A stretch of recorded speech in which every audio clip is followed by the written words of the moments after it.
Okay, today is Tuesday, March 22nd. It's the Board of Assessment Appeals to deliberate and decide on appeals properly brought before the board. Let's take it. Kathy, go ahead. Okay, Paulette Kuzo. Here. Helene Daly. Here. Carol Langland. Here. Kathleen Griffin. Here. Peter Rupert. Here. Katie Gusson. She's not here. Judy Zablack, not here. And they won't be joining us, so we won't be. So it's 5:37. Thank you. So we begin the meeting at 5:37. Just quickly, I spoke to the assessor today. I started to tell you what he had said there, and just for Peter's sake, there's no list. Kathleen mentioned a list that we may have to look at from the assessor. He doesn't have one this year, so we don't have to worry about getting that done. Let's see, what else did he say? He's still working on our requests that we've sent him. He's trying to get them all done, so we still have some of those coming. We discussed new construction and renovations and how they're valued by the town and when. We had that little discussion about, we had it before where we had somebody with a renovation that said it was 30% complete and they were taxed on that. It's different for new construction than it is for renovations. Now, I don't want to take a lot of time going over this, and there might be questions. I think we'll wait until we have one of those come up again and we'll go over it. It's very simple. Well, I'll do the new construction because it's easy. In new construction, they're not taxed on anything but the vacant lot until they get a CO or until the property is being lived in and used. So if, let's say, they didn't sell it, but they let somebody live there and had a CO, or didn't have a CO, but let somebody live there, they would assess that at the value of the new structure. But as long as it's vacant and there's no CO, they don't do anything with it.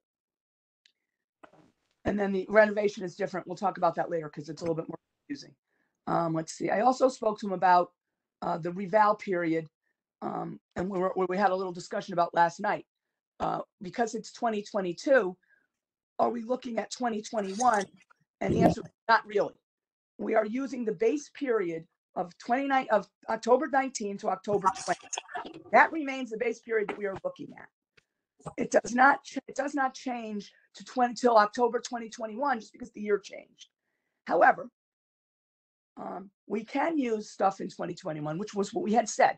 Beginning of the year, we don't want to go too far out. And the reason for that is because, according to Ross, if this was his interpretation and description, if we use 2021, we have to adjust for the increase in the market.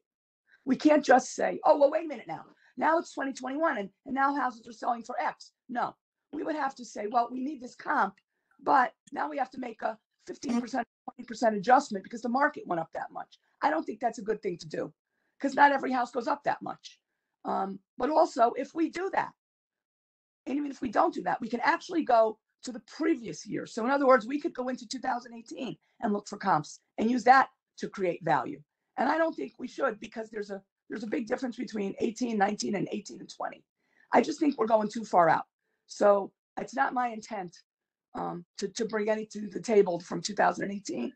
And as we've done before for 2021, I think if it's in the beginning part of the year and we can all decide on that, but my thought is if it's in the beginning of the year, then maybe, and only if we need it. If there's plenty of comps, we don't need it.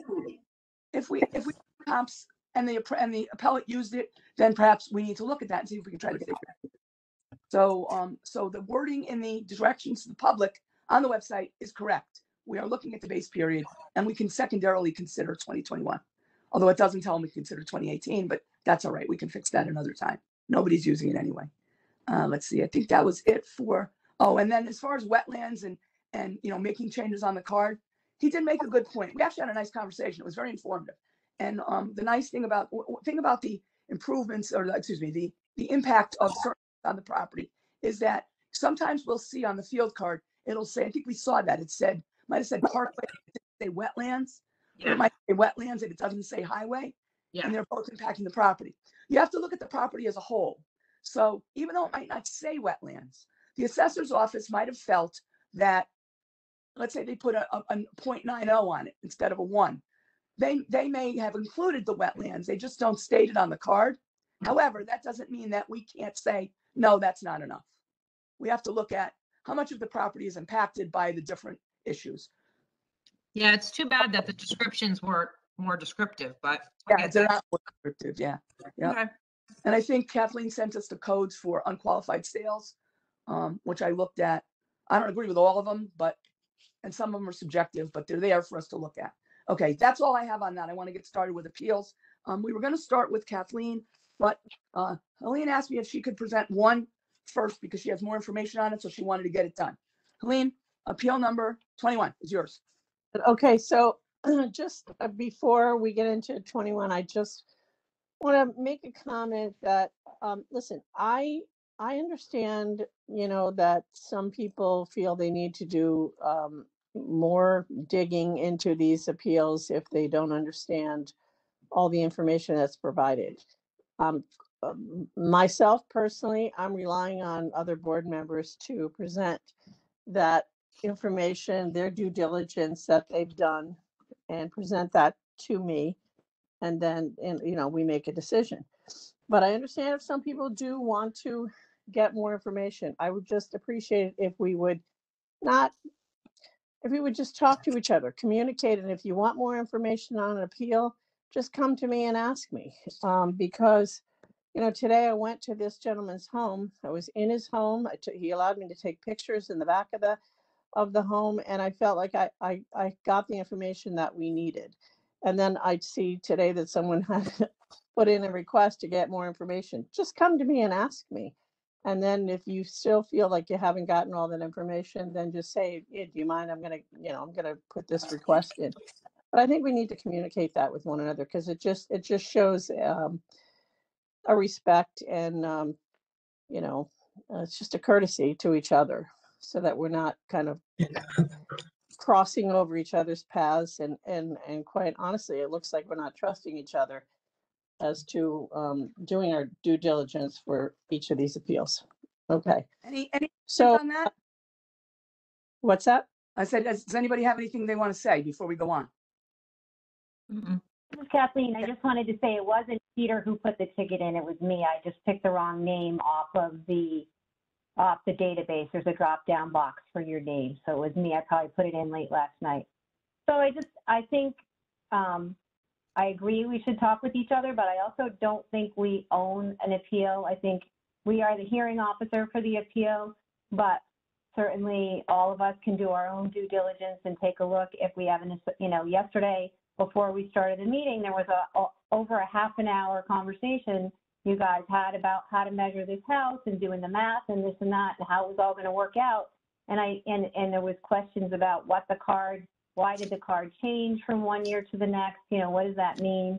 So I just was like, you know what? The assessor's our technical person. He provides technical data. He doesn't provide advice on what we should set values to. That's not his job, but he's definitely our technical advisor. So I think when it comes to understanding why cards change or what values are on cards or what a certain codes mean, that, sometimes we can waste 45 minutes talking about something that he can, trying to figure out what's going on, when he can provide a technical answer that answers it in an easy response.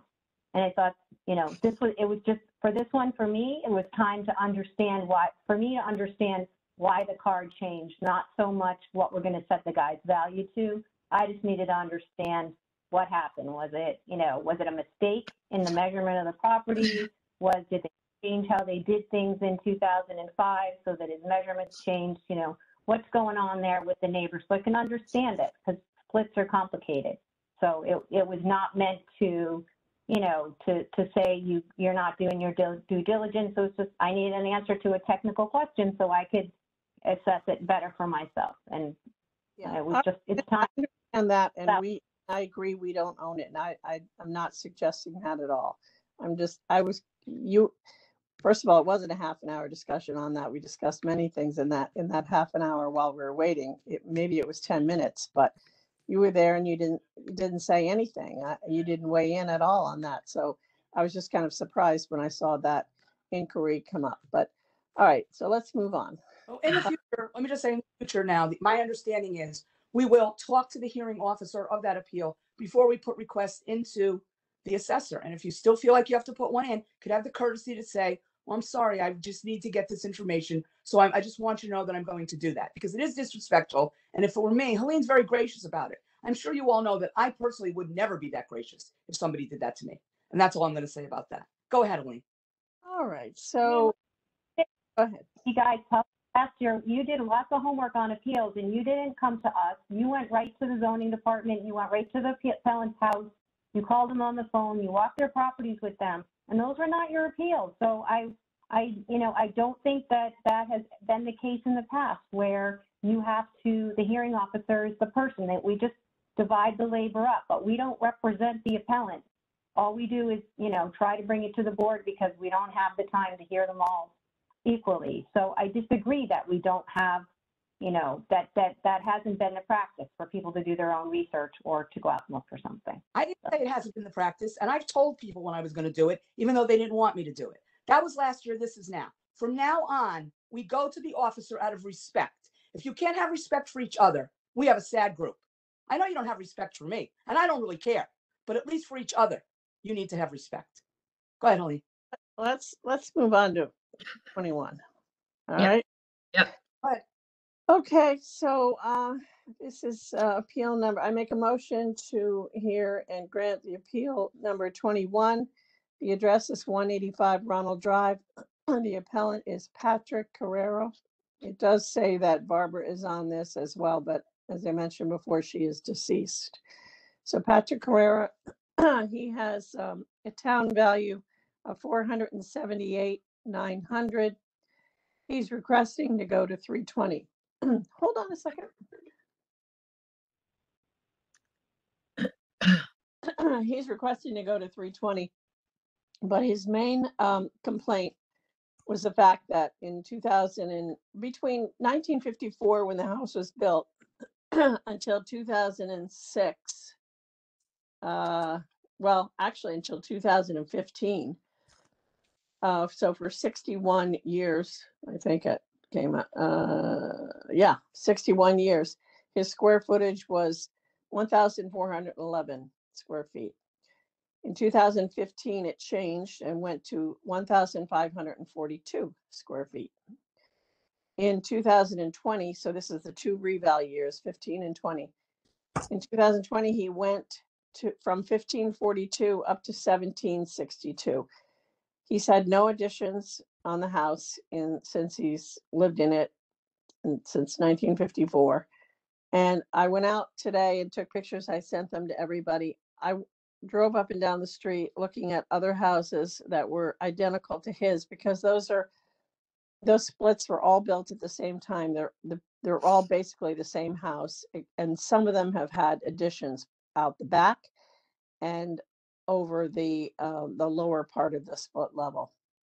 So the two that I found that were identical to his was one right next door at number 127, and their square footage is 1,440 square feet. And number 54, Ronald, again, almost looks like the same house, is 1,460 square feet. So, I mean, I honestly think that, listen, the town has all of these measured differently. Some of them are just first floor, some of them are first floor and second floor. It's crazy all over the map, but that's not his fault. There's two properties right on his street that look just like his house, and one of them is right next door. I took pictures of that one. It looks just like his. I think he belongs at 1,440 square feet. And I think if we get it down to that, I think he'll probably see his number, because he's at 335, 230 right now. So, I don't know what that change is going to do if we reduce his square footage from 1762 to 1440, but it's definitely going to lower. I think if we just do that alone, whatever it ends up being, it ends up being. Paulette, did you second? Yeah, I'm sorry. I did. I second. Sorry, Helene. Thank you, Kathy. Mhm. Questions on this property? Yeah, this is Kathleen. So the assessor did respond to what the difference is on the property. It has to do, I can read his response if you guys all probably got it. I don't know if it's in the backup. It basically has to do the finished, I can read what he said. He says, I reviewed the history back to the 2005 reval and see only one change to the sketch that affected the living area. In 2015, the section third from the left was changed from an FBR/BAS, finished raised basement / base area, to a BAS FUS base area finished upper story.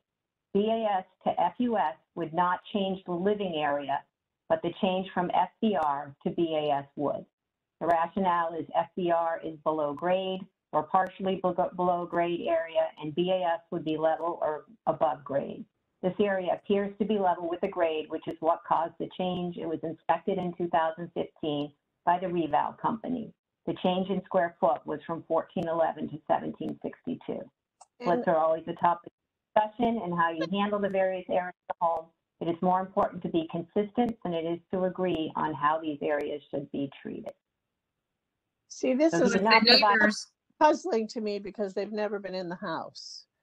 So, and why would his square footage change and not the house next door and the one, down the I was street? gonna say the opposite. I was gonna say, it sounds like he let them in, and so they Oh, no. adjusted it, and then the other neighbor didn't let him in. Oh, no, no. He will not let anybody in. I believe, I asked if we could come in and measure. He said absolutely not. So the assessor can, I mean, if we want to just change what's finished to unfinished square footage, then, I think the assessor said he was available. We can put him on the call and he can run the number and you can see what the number difference is when you just change the amount of finished square footage, but yet the whole house stays the same. I think it's gonna be like $5,000 or $4,000. It's not gonna be a huge change because the footprint of the house isn't changing if the footprint's correct. So if we want to get that number, to get the square, and we'll just change it to a whatever the neighbor has. If the neighbor has an FBR BAS, we'll do the same thing, and so that the neighbors. He's got more square footage than most of the houses on that street. There's only one house that has a huge addition on it that has 1,853 square feet. Everybody else is either 1440, 1460, 1603, and they have an addition 1850, they have an addition. It makes no sense that he's at 1762 when he is the exact same size as the two houses that I just mentioned, one being right next door. So do you want us to change it or ask him to change it? I mean, what it's going to be available on Thursday? I'm asking them to change a square footage to match the two that are exactly like his. Wait, I have a question. The two that are like his with that 1,400 and change in the square feet, whatever it is, what do their numbers look like for assessments then? Right. Does it get closer to the number? So subject properties assessment is 335. Wait a minute. 335, 230. The one next door is 325, 850. And then the other one for 1460 is 334, 810. I mean, and that makes no sense either because. So, yeah. So what was his request? I mean, I'm confused. Well, he had two requests. He's been asking the town to correct his square footage. I got that. Yep. And he also wanted to go to 320. 320 what? Assessed or appraised? Wait a minute. Requested value. Because you were just That's the quoting not appraised. assessed. Right. Not going to go to 320. Yeah, no, he put that down as assessed. Yeah, that was what he asked for. So that would mean, I have to see what the appraised would be. I mean, I've never seen such a small request. I mean, I'm trying to do the math here. Are we talking about? That's what I'm saying. He'll be he's been watching his square footage go up over the 400, years, it's and he 400 won't want bucks. to go back to his, and I said, we're never going to go back to 1411. I don't think that's going to happen. But I said, look, I can see where your neighbors are, 1440 and 1460, just like you. So Yeah, but one of those neighbors has whatever you just said and has the same town Well, I value know. as him. I know. So I Yeah. would just forget the number that he's asking for, because it's not, he's never going to get. I don't know if he's going to get to 320. I don't know, but Yeah. I'm just saying, if we correct the square footage, whatever it is, it is. Okay. I mean, Okay. I'm down with that if we're able to vote on that.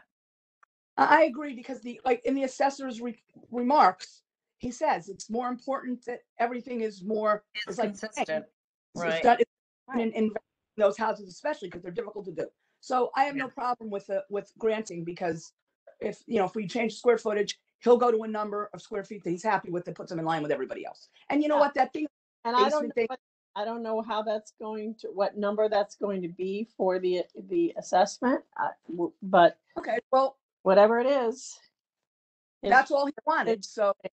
whatever it is. Yeah.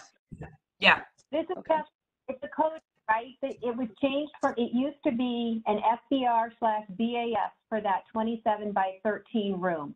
When it got changed in 2015 or whatever from FBR/BAS, which means finished raised basement/base area, it was changed to base area/finished upper story. So if you look on the cards, you'll see that's the difference. So he just probably wants to go back to an FBR/BAS for his 20 by 13 room. And whatever that value is, it's going to reduce his square footage that's finished. It's not going to reduce his total square footage, just the finished. And it's going to adjust him by, a few $1,000s assessed. It's not Yeah. going to be a significant change. So if he wants to be the way the majority of the houses on the street are, without looking at all of them, you'd need to know, does the assessor tend to do them FBR/BAS or BAS/FUS for those areas? I don't know, but it's not a lot. What the other houses are, like, he's got a first floor square footage, and he's got an upper story finished. His neighbors just have first floor finished, period. That's it. Nothing else. No second, no basement, none of that. No, It's One- the way look that at the diagram. it's, Look at the it's diagram on the card. That's what I'm talking about. It's the letters in the diagram. That's Right. probably what's different. Have the two cards up, but the letters. the letters that are different, affects- and they're incorrect. They Yeah, need to Okay, that's Thing is, it is incorrect, because be correct. you've got two, on this street that are the same size, and they do not have an upper story finished. All their square footage is on the first floor. This is Paulette. It's very confusing when they measure them. FBR/B. It's very confusing when they measure them.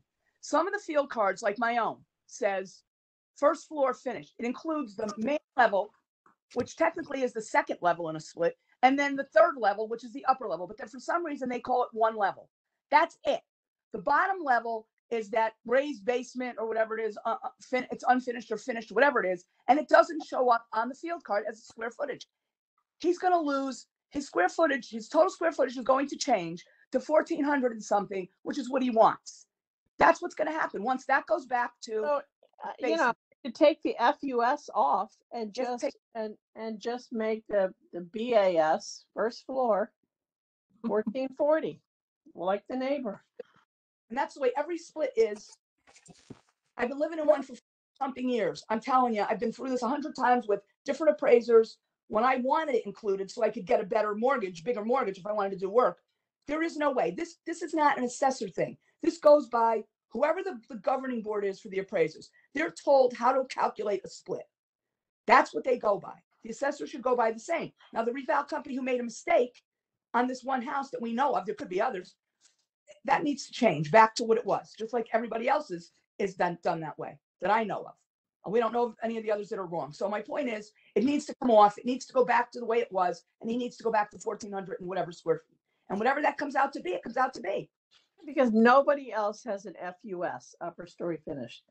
Even Even it's though, not story. even the ones It's with because his basement is at grade. Most of the splits, So it's not- when you FRB, BAS, from what, at least what Ross said, it's probably because usually an FRB is slightly below grade or partially below grade, but his basement happens to be pretty much right at grade. So that's why when the reval redid it, you know, it says that his card says the reval company inspected the property. Maybe they only walked around outside, but they inspected it in 2015.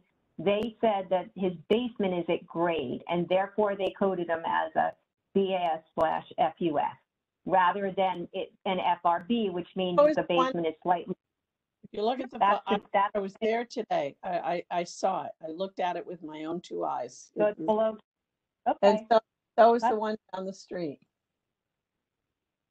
Yeah, so we should just figure out, I mean, if you want to get Ross on the call, then we know what the number is and we can approve a number and be done with it. And he can, you know, no one asked him to calculate the new amount. I don't see it here in the thing, so, you know. We're not going to hear the end of this until we get Ross on the phone. So let's get Ross on the phone and get this over with. We don't have all night for this one appeal. Arguing over the fact that this is wrong. Let's get Ross on the phone, but so we can get a number. If that's going to make it work, that's what's going to make it work. I don't know how we're going to get Ross on the phone, but I was in that house today, and actually his son was downstairs in that room, and I can tell you that was below grade. That's the way they're built. They're all built the same way. They are below grade. It's not a lot. When you look at it, it's like halfway. Maybe the house is or graded a little bit differently. He says Ross is available. Who has his phone number? He says he's available tonight. I don't have his phone number. I don't. I have his office number. I will call him now. I just have to hang up. I don't have a second phone, so I'm going to hang up. I'm going to hang up from this call, and I'm going to call. You want to give me his number, and I'll call, and then we can just put him on speaker if he's able, if he agrees. Sure. Let's see. I don't understand why we're doing this, but let's just do it because she was the other thing is he says he could be available on Thursday if we have any others. We can table it till Thursday. It's up to you.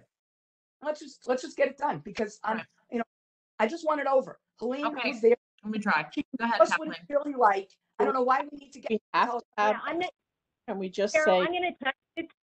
I'm not sure I want to put on the record, so that not his cell anyway. Okay. I'm going to share. Good point. Share the contact too. I have his cell. Do you guys? No. Yeah, I was secretary last year. I had to talk to him with 650 appeals. I had to communicate with him on weekends and stuff. Yeah. We were deliberating on a Saturday.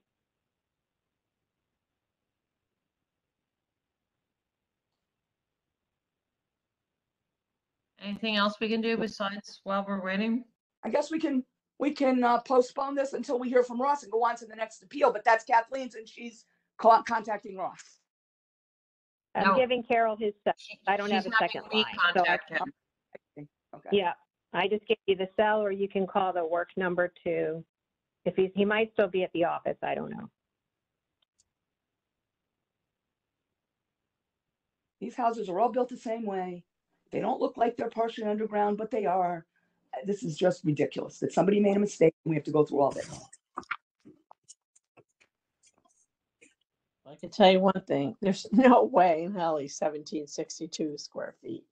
No, he's not. I'm telling you, I'm sitting in a room right now and I'm looking at the room that you're talking about.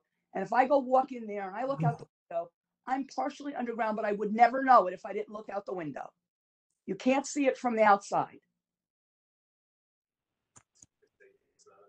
All right, I called the cell. No one. You know, try the office number, the 256-3110.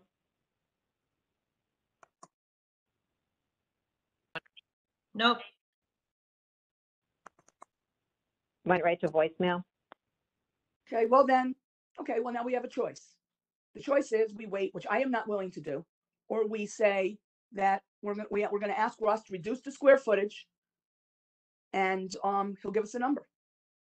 Yeah, I'm asking that he eliminate that FUS, the upper story finished, which the other properties on the street do not have. Right. And he's going to go back to They just have, FRB, what? he's probably going to go back to an FRB BAS, which is what most of the other splits have. They have and that's where he was before. He had a finished raised basement with a base area. So it was FRB/BAS. Yeah, and that should be 1440. Right. Okay. Right, that'll bring him, right. And that would make the guy, that's what he wants. Yeah.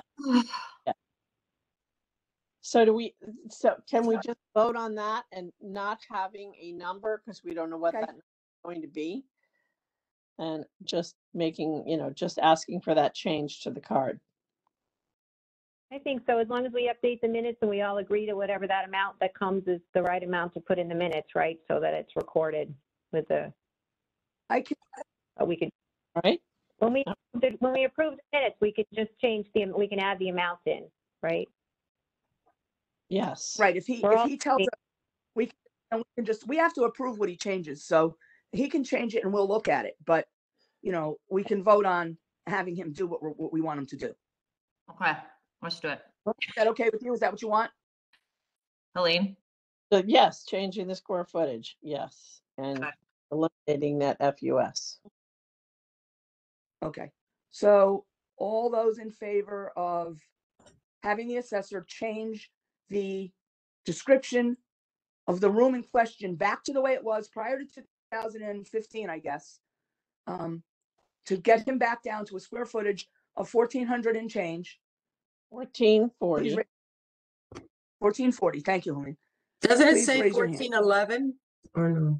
Yeah, that was his original, but I'm asking to go to 1440 to match the neighbor. Okay. Okay, And we ready to vote? yes. All in favor? Looks unanimous to me, I think. Let's see, who am I not seeing? 1, 2, 3, 4. Oh, myself. Okay, it's unanimous. The motion passes. I'll contact Ross and ask him to do that and then give us a number so that we can look at it, and because we have, whatever he changes, we have to, when it's something like that, we have to then go through it one more. Okay, that one's done. Kathleen, you're next. Okay, so do you want to do, what is it, number 74, which is what's first on the list? Let me see. 71 I thought was, 71. but I don't, 70, okay, let me put this one away. 71, 72, and 73 all kind of go together. Okay. So I'll read them record all at the same time. I mean, Kathy, you can do it in the minutes however you want, but I'll read all first. Appeal number 71, property address is 107 Post Road. The owner is HON Associates. The appellant was Robert Nicola. The town's value was $632,700. This is a commercial property, and he was appealing the penalty. And the same with appeal number 72. The property address is 119 Post Road. Owner is HON Associates LLC. Again, the appellant was attorney Robert J. Nicola. The town's value is $456,300. He is appealing the I&E penalty on that one. And then the third appeal is number 73, 57 Churchill Street, Hennick Associates LLC, Robert J. Nicola. The town's value is $557,200. I'm not sure if that's appraised or assessed. I need to look at, I don't have a copy of the card. So Kathy, for the minutes, I would have to I'll have to clarify for you what those values are. I'm guessing they're appraised, but I could be wrong. But Okay. so, and again, he's appealing the I&E penalty on this, and I can try to get into all the legalese of his arguments for it, but in short, prior to COVID, the I&E forms had language on them that said that you had to have the, if you look at the backup for any one of them, you'll see the language that's in there, but basically that it spelled out what the penalty was, that you couldn't fax, and that you had to bring all your documents in. And then when the executive orders went into place for COVID, on how you had to file for tax, for the tax laws and things changed. The deadlines were changed in a couple of times, and also the penalties were removed. But then in 2021, and so the penalty clause came off of the documents they filled out. But when the executive orders expired in 2021, the penalties went back into place, but the language never went on the form. And because of COVID, he mailed in his I&Es. In the backup, you'll see a copy of the postmark for those. He put them all in the same envelope, mailed them at the same time. And I think the executive orders not specifically called out will expire on May 28th. He mailed his things on May 28th. And he said, but it didn't get received in the assessor's office until after June 1st. So he was charged with the penalty. So, I mean, whether, you know, I didn't see anything, and I looked quickly at all the legal documents he included. I didn't see anything that said that you can have a postmark and no longer have to have it physically in the office. I didn't see that anywhere. He didn't really, ask me about that. He just said that he mailed it on the 28th, and that he shouldn't have to have a penalty.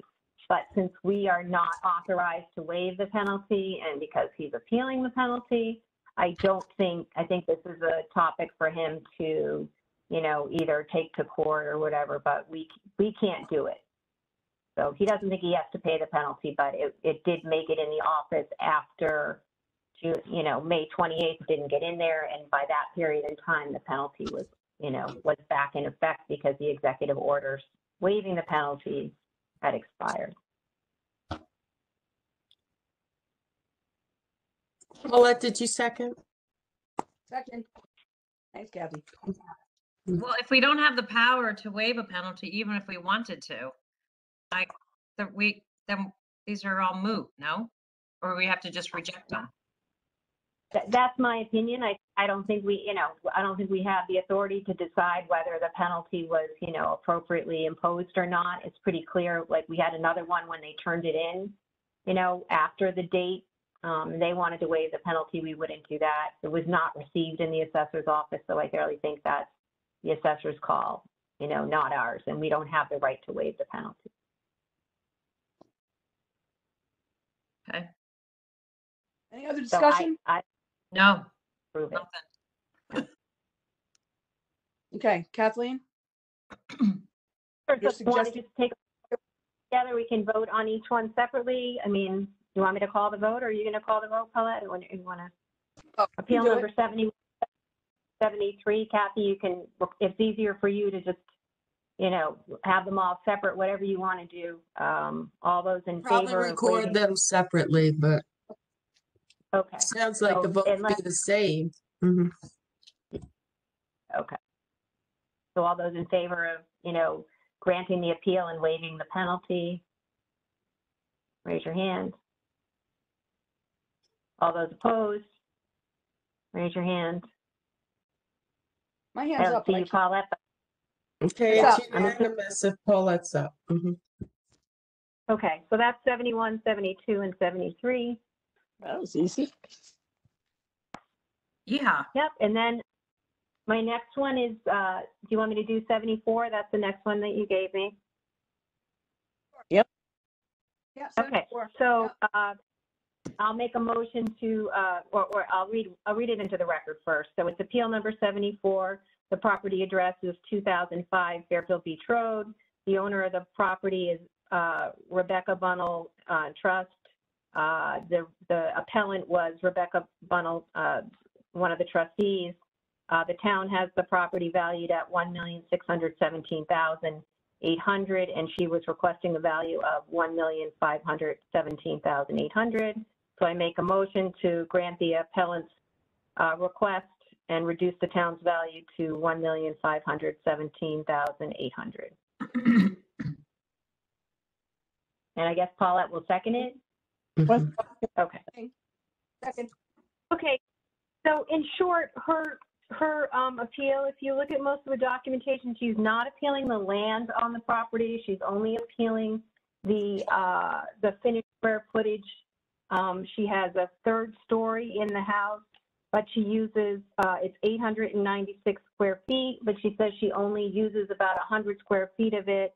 In the beach area in general, you're not supposed to have storage underneath your garages or things, see if you're in the VE zone. So she uses her third story for storage. So while, you know, it is, the majority of it is finished, they're not using it for that. And so she wanted to have 100 square feet only to be the square feet that's finished up there. We had a conversation about, you know, they do have a bathroom up there and they have a home office. So I talked to her about having, you know, and there's a diagram in her backup about, you know, what the space looks like up there. She also said that, you know, along the eaves and things, it goes down in height. I think it's I don't know if it's 6.5 feet in the middle, but then it goes down to 5'11" or 5'9" or something in the side. So it is slightly slanted down. So really what she was looking for, when she asked for the 100, she was just guessing what the reduction in the square footage finished would be. She didn't really do the math to come down by 100,000. She just did it that way. And so she was looking at other comps, but she was looking at their square feet finished in her appeal, if you look at that. So she's not really looking at sales in there. She's looking at finished square feet. So the Excuse me, assessors, I asked thought the assessors, everything under, oh, go ahead. I asked the assessor's office to go out and measure and take a look at that third floor to confirm, you know, what is finished and what's not finished. And they did go out and change the finished square footage. I had it printed out here. What did they say?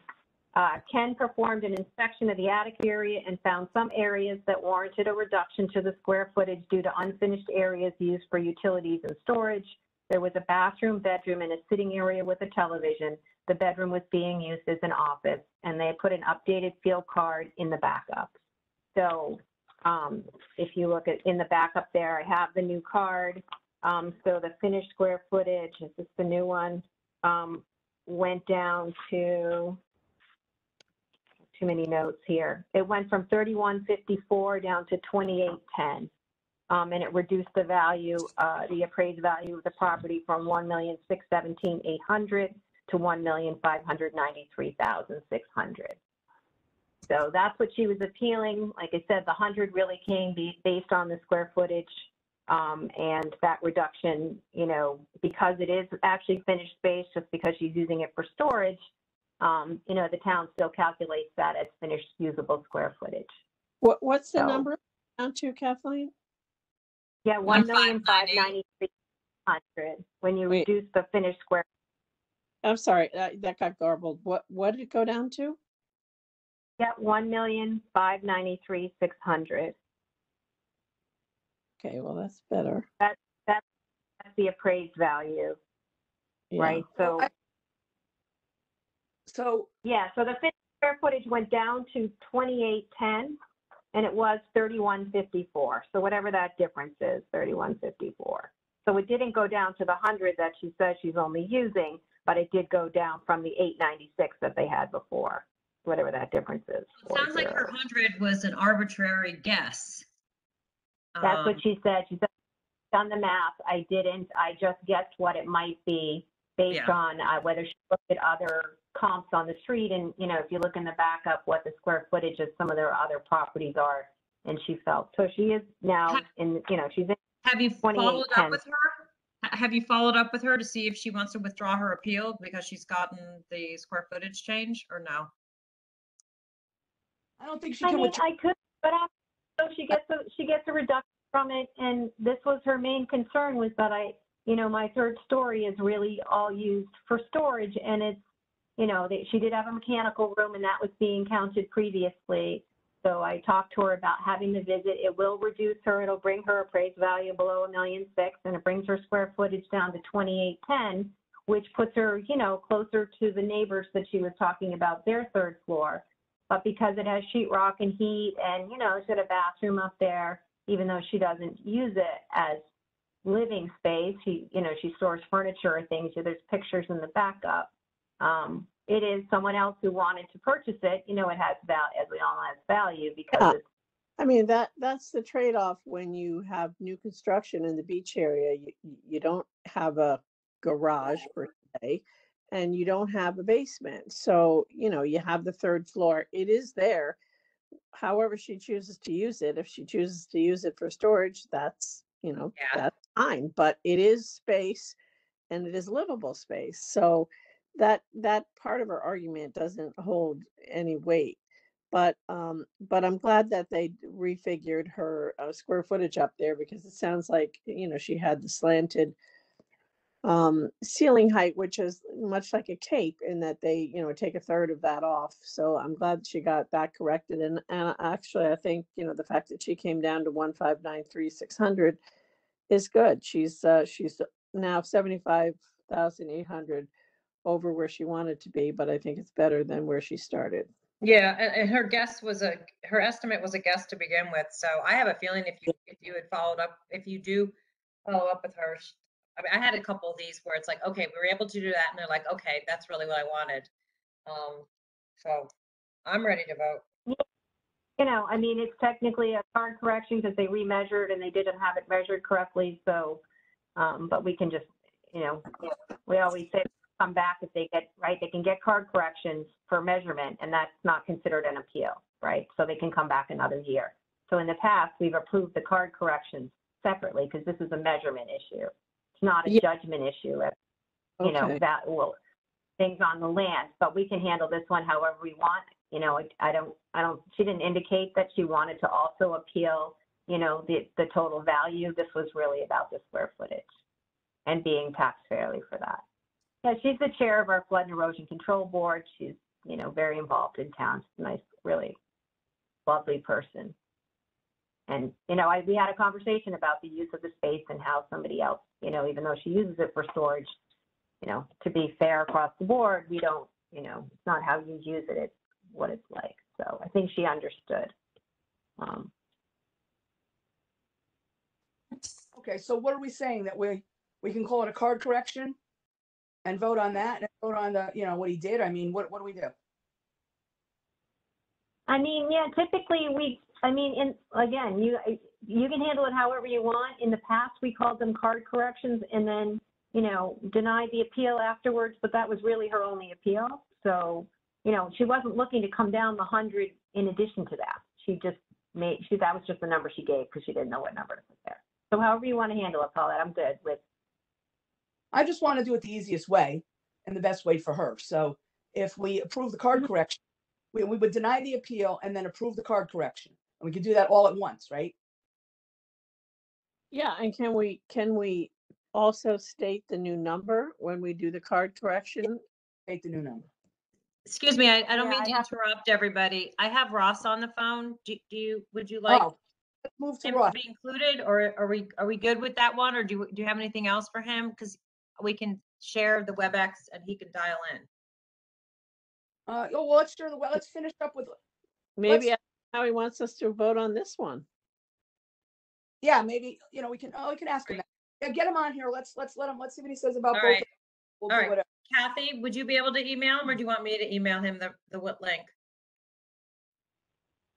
Oh, he says if I just give him the code, Kathy. He has it. He has the information, same as. Could we just give it to him because he's on his cell. Okay.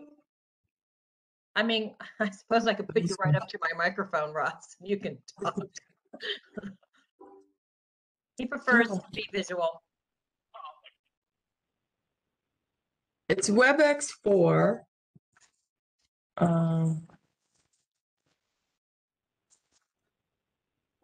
looked for the link. I couldn't find I hear him. Hear his voice, yeah. it. Wait, it's on the agenda, right? It's on the old last week's agenda. If you click one from last week, we were listing the WebEx we were listing that link on the WebEx last. He wants a telephone number for the WebEx? Or no? What are you looking for, Ross? I'm gonna go to see if I can grab the agenda. Okay.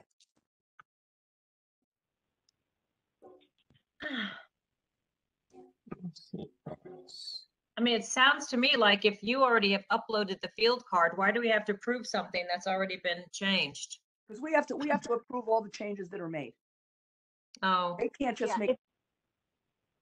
Well, this is Kathleen. So, the dog's driving me nuts. if you want it to be effective for the current grand list that's already been signed, then we need to approve the card correction. Otherwise, she waits until next year, and then he'll include it in the grand list for 2022. So this gives them this gives them the tax break for this year. And with the correction, otherwise he waits, and then she doesn't get the, Oh, yeah. so they can get the Okay. year. I did not know Already that. signed. Yeah. So we have to approve it. Are you good, And Ross? some recommended by assessors once we say that, but we're not doing those. So He's still looking for it. No, I'm just drilling down. Yeah, wouldn't it be easier? I mean, I could send it to you right now. I'm almost there. All right, because it's from, Agendas. well, I use one of Kathy's emails, and do.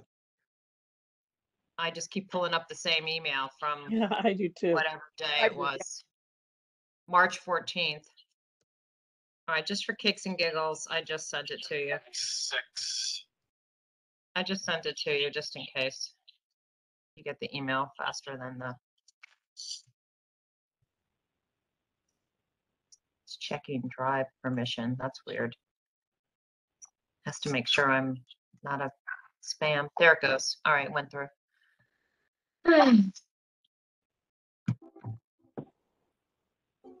Okay, but that's interesting to know that we have to approve the changes or it won't get into effect right away. card corrections, right? Yeah, And the same with the other, right? If we reduce a reduction, they'll get the relief or the reduction starting this year because he's already submitted the grand list, so he doesn't have the authority to go change it. We're the only ones who can change it.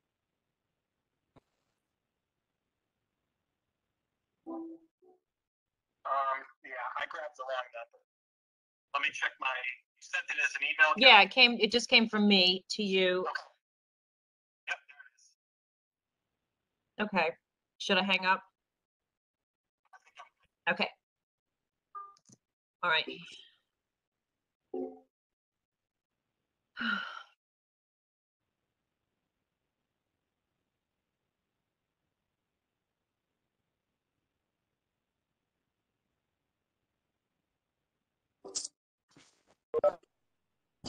Right. Yeah, I went to the wrong meeting the first time. Okay, so Kathy at 6:29, if you want to add him into the minutes. Okay, thank you. Okay, let's stay on this one and then go back to the other one. I think that's easier than going back and then coming back to this one. Yeah. Okay, so, all right, so Kathleen, go ahead. Where are we with this one now? Yeah, well, we have a value that we want to do it to. It's just, it is the correction to the square footage for the one on Fairfield Beach Road, the Bunnell property, where Ken went out and measured the attic, right? So I guess the question was, do we just approve it as a card correction? And then she estimated 100,000 that it would take off. It didn't take that much off. So do we deny the rest of the appeal, or do we just grant the appeal? In other words, if she ever wants to come back, right, she can come back, I guess, because does that make sense? It's what we called last year. We called them card corrections. We approved them, but they were asking for more off, and then we denied the rest of we changed the value, and then we would deny the rest of the appeal because, we didn't want to reduce it to what their Right, second so argument. In her case, you're looking to reduce it to the value based on Ken's corrections. Yes. that's correct. So I would approve it to that value. In part, and then, or Do do a a card grant. correction. Do a grant part. Okay. And then we have to approve the card correction too?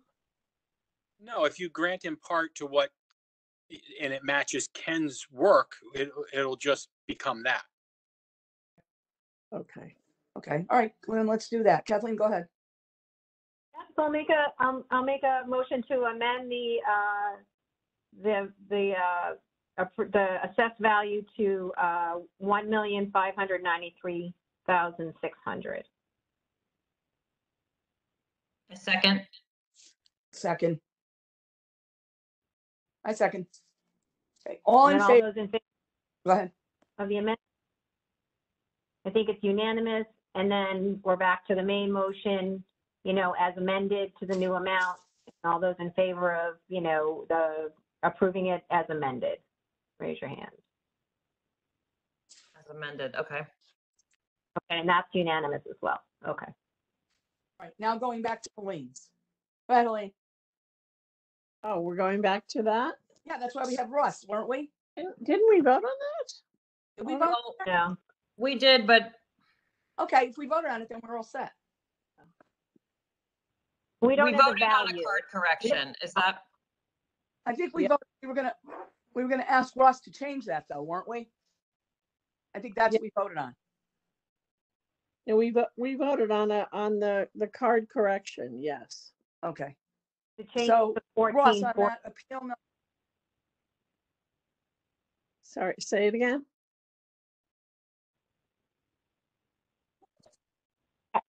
Kathleen, so I believe what we decided to do was to put it back where it was before, which was what, the BAS/FBR underneath, and, you know, change that square footage. But I think that puts him back to 1411. And Helene, you motioned to take him to 1440 like the neighbor. So that's actually higher than he would be if Ross just changed the code. Is that accurate? Well, if it's gonna be difficult, then yeah, put him to 1411. I was just, she's trying to be consistent. yeah, well then, if it's just a matter of changing the code, then yeah, make it 1411. But then we already voted on this, so then we have to change it or not?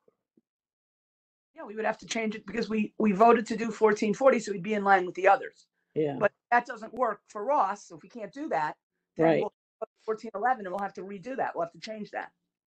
all right. So what do we do?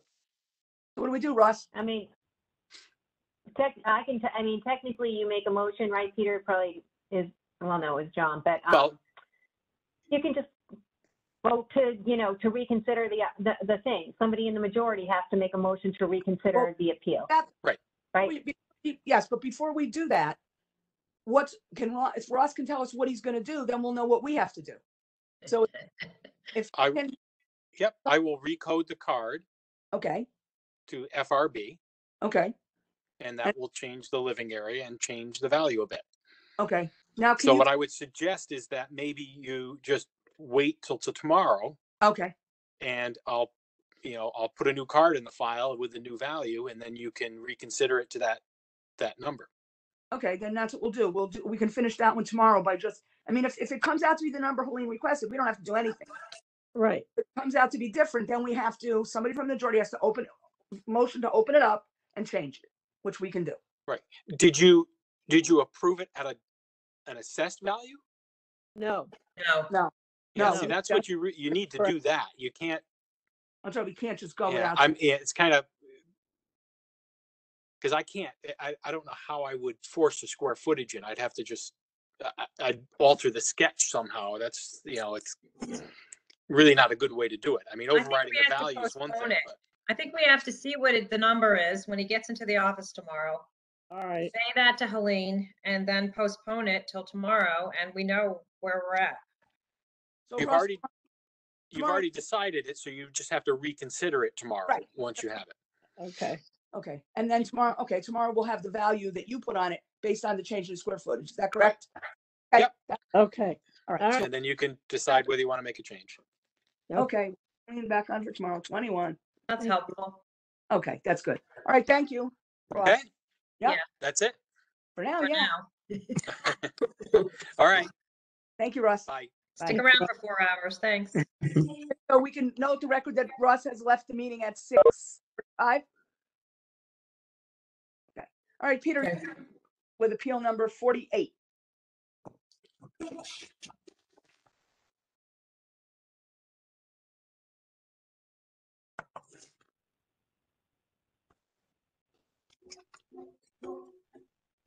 This is appeal 48, number 48. It's 155 Moody Avenue. The home is Gigi Walker, and The town's valued this property at 410,300, and they're requesting a reduction to 375,000.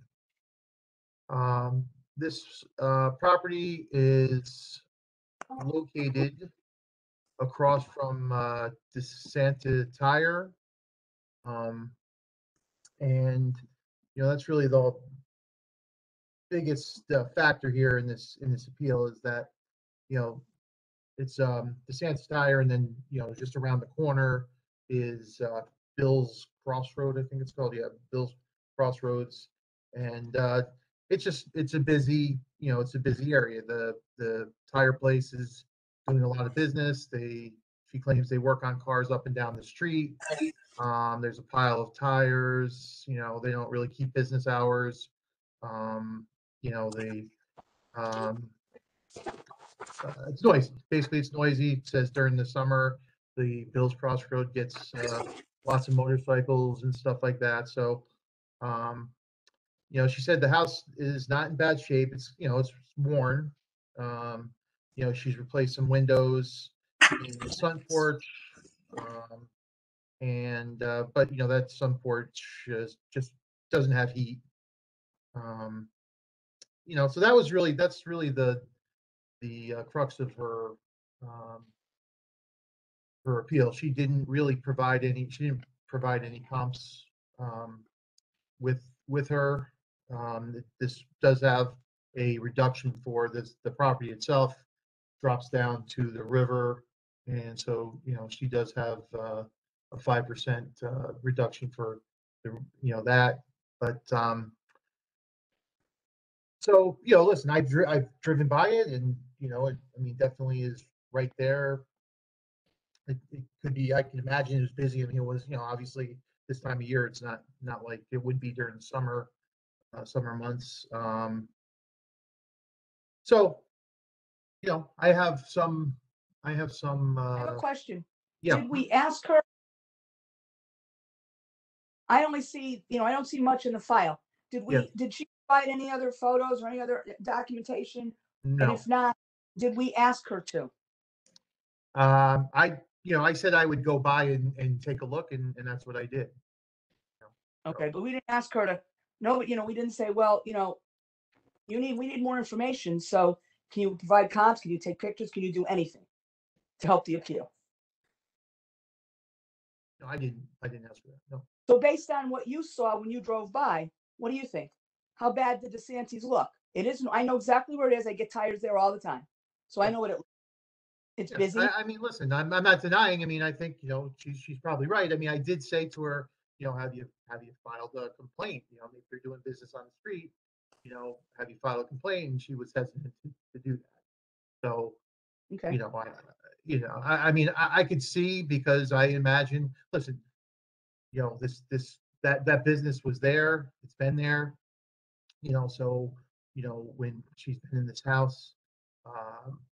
But I think maybe that we should try to work with her to give her some off. I don't know if she needs to go down to 375, but we can, adjust it, and I'd be open to ideas about that. How do we do that when, just because someone thinks their taxes are too high? Everybody could come in and just do this. Sure. Say my taxes are too high. I mean, that's a very specific neighborhood right there. When we're selling homes, those like 3 or 4 streets right in that little off of Villa Avenue, that's a very, very specific neighborhood. So, and there have been a number of sales, and if we had that as a basic, I guess I could go. Yeah, we can go in and start looking. There's a hardship being on that the first house on that corner, for sure. That's a hardship, but we don't have anything to go on. She hasn't given us any comps. I look at this 2 ways.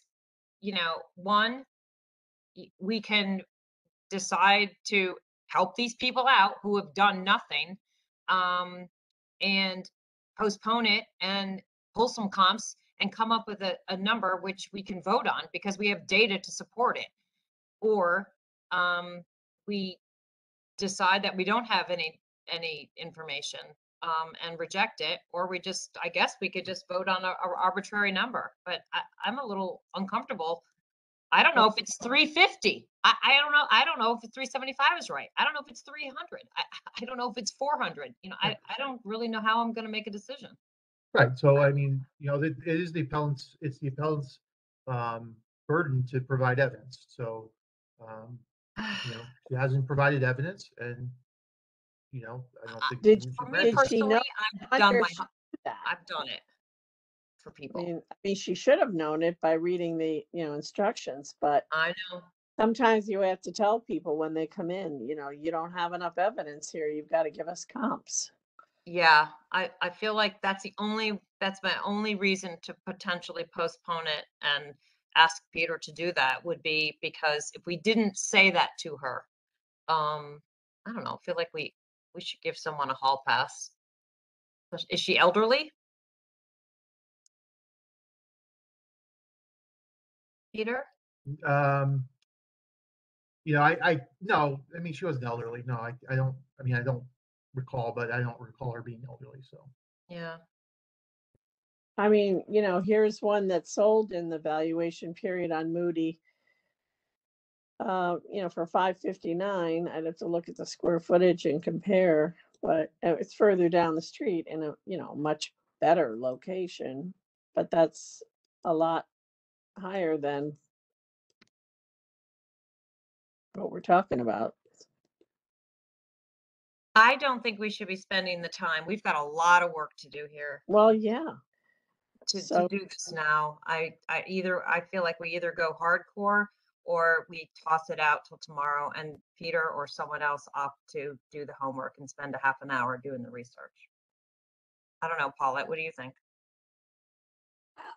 I have mixed feelings because it's their burden to provide the comps, and we've pretty much held that with other people for the most part. I mean, if they had other evidence, maybe we would help, but this is starting from nothing. So, and I believe that she is entitled to something because she is in a crappy location. yeah, And it will affect her sale price. But she hasn't done any of the work. So, in keeping with the spirit of what we're supposed to do, I guess I'd have to agree that we just need to move on. Just, decide on the appeal and move on. We shouldn't have to do the work. This is too much to do. She provided nothing. And it kills me because I know she's got a case, but she didn't Yeah. prove I know. I agree 100%. Yeah, see, And with a lot of mine, I told them to come back to me. Like if they didn't give me a number, I said, I'm not making up that number. You come back to me with a number, like, you know what I mean? I asked them to do some more homework. Yeah. I mean, even without going into detail, because, we don't have much time during those hearings, but just at a quick glance, we can see that she didn't provide enough information. Yeah. She didn't provide any. Yeah. So it's too bad that she Yeah. was not aware of that. Yeah, I mean, this is Kathleen. The only thing I would suggest we could probably do pretty quickly is she's a 0.95. This is everybody who backs to the river, but her property is, because it's right on the corner, it's definitely not, it probably should have more adjustments on the land than everybody else up the street who are also, 0.95. That's the only thing I'd say. I like that, Kathleen. That's a I great put her idea. rather than I'm just clicking on a couple of the others on Moody and I'm seeing the same land value on that. So if we can figure that out on a calculator, that'll give her some relief on her land. Okay. Just because she's right there. Now the person directly across the street at 154 Moody doesn't have anything. They have a 0.95 with a site index of 6. I was going to say that. I think they have a 0.95. They don't have that. They're not backed up to the river like she is. So, maybe it's just for the commercial property. For the track location. Right. Yeah. Right. I just think, 145, 135, everybody else on Moody there, if they're all having that, her land is worse than theirs. And so I would give her some relief on the land. But we would need to figure out, and we just need to do the math. She's at 5. Could you go back to, it's a similar thing where we, as the hearing officer, have to go back to the assessor, ask what it looks like at 0.9, and then report back tomorrow, and that would potentially be our grant in part. I think we can figure, because the adjustments like that are their straight numbers on the land. So she's at 0.95. So my math is so bad. But if you just bring her back to a full 1, what do you divide? We just need to get her back to 1 and then take 0.9 of whatever that number is instead of 0.95. Who's ever got a calculator, right? All right, I have a She's calculator. 95% So, Yeah, she's 95% of something. So figure out what that So- number is. And- okay, so you're saying it's her land value is 300,500.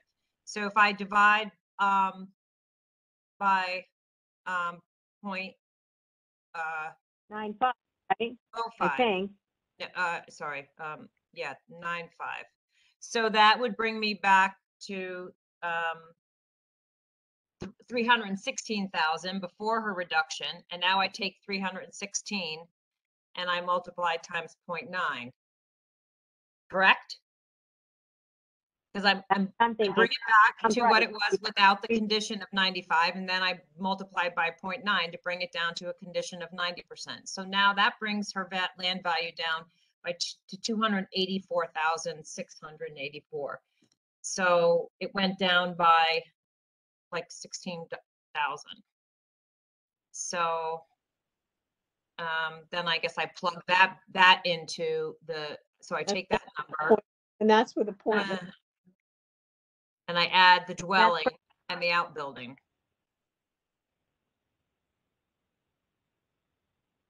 Yeah, or just the difference in the land value from one to the other is Yeah. really what a reduction. So, yeah, so it changed the appraised value from 410. I'm looking at the 2022, guys, not 2021. It changed it from 410 to 394.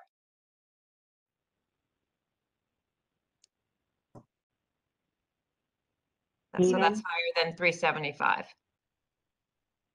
Do you want me to try it at 8.85 instead? 5 and see what it comes out to. Yeah, Huh? one, That's good. Okay, Below that's 400. easy. So it's 316 again. 316 is the land value before any reductions. And multiply times 0.85, I get 268. Then I add back in the dwelling of 98,900 plus her outbuilding of 10,900. And we come to 378. I'm good with that. yeah, that's good. Okay, so we're saying we're gonna, all right. But don't you think we have to do both? Ask for the card correction as well as the value, or Yeah, we have to ask So for the. this is it's not really a card correction because it's not wrong. It's a judgment, right? We're just judging that lot is worth less, and so we're asking him to adjust the lot, by doing this to it. It's not like a card correction is usually when there's an error in measurement, right? Like, you have the square footage wrong, or okay, the condition. I'm using the wrong language Yeah. then. But what we're asking for is Yeah. the condition to be changed from 0.95 to 0.85. Right. Yeah, I think so. And then that'll bring her value down. And assuming we did our math right, and if we did our math wrong, we can just amend the minutes. I think we're all in agreement that that's where we want to go, right? It's Okay. Okay, so now we need a motion because I don't think we even made one when we started. I don't remember seconding anything. So now we need a motion to do whatever it is we're going to do. I make a motion for appeal number 48 that we make the adjustment to 0.85 on the land and bringing that to what, Carol, what was the total? The total appraised of the property becomes 378,400. So 378,400. All those in favor, raise your hand. So Paulette, you second that, right? Seconding. Okay, and it's unanimous. Everybody agrees with that. Okay, so the motion passes. Don't we call this a grant in part? Yeah. because it didn't go all the way down. Yeah. So, yeah, I just want to Okay, make, so let's make a motion to grant, we don't have to do it. We're calling it that, right? Just in the minutes, I'm going to put that Peter made the motion to grant the appeal and you seconded it. And then you made another motion to grant in part a reduction to 378,400 by changing the land condition from 0.95 to 0.85. Okay, good. Perfect. Then we're great. Okay. All right, that one's done. Next, Peter, number 90. All right, this is appeal number 90, 477 Lolly Boulevard. Mark and Mary Soretta. Chris Russo came in to make the appeal. Town's value $2,337,700. They're requesting a value of $1,850,000. He provided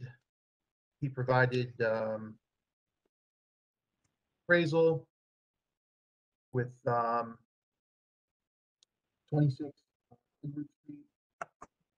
So actually, the subject property. So, no, subject property, is 3.43. Peter, I Can't can't hear hear you, that well. Come closer. The subject property is 0.343 acres, 3 bedrooms, 3.5 baths, 4,311 square feet. And so then he had comps at 26 Edward Street.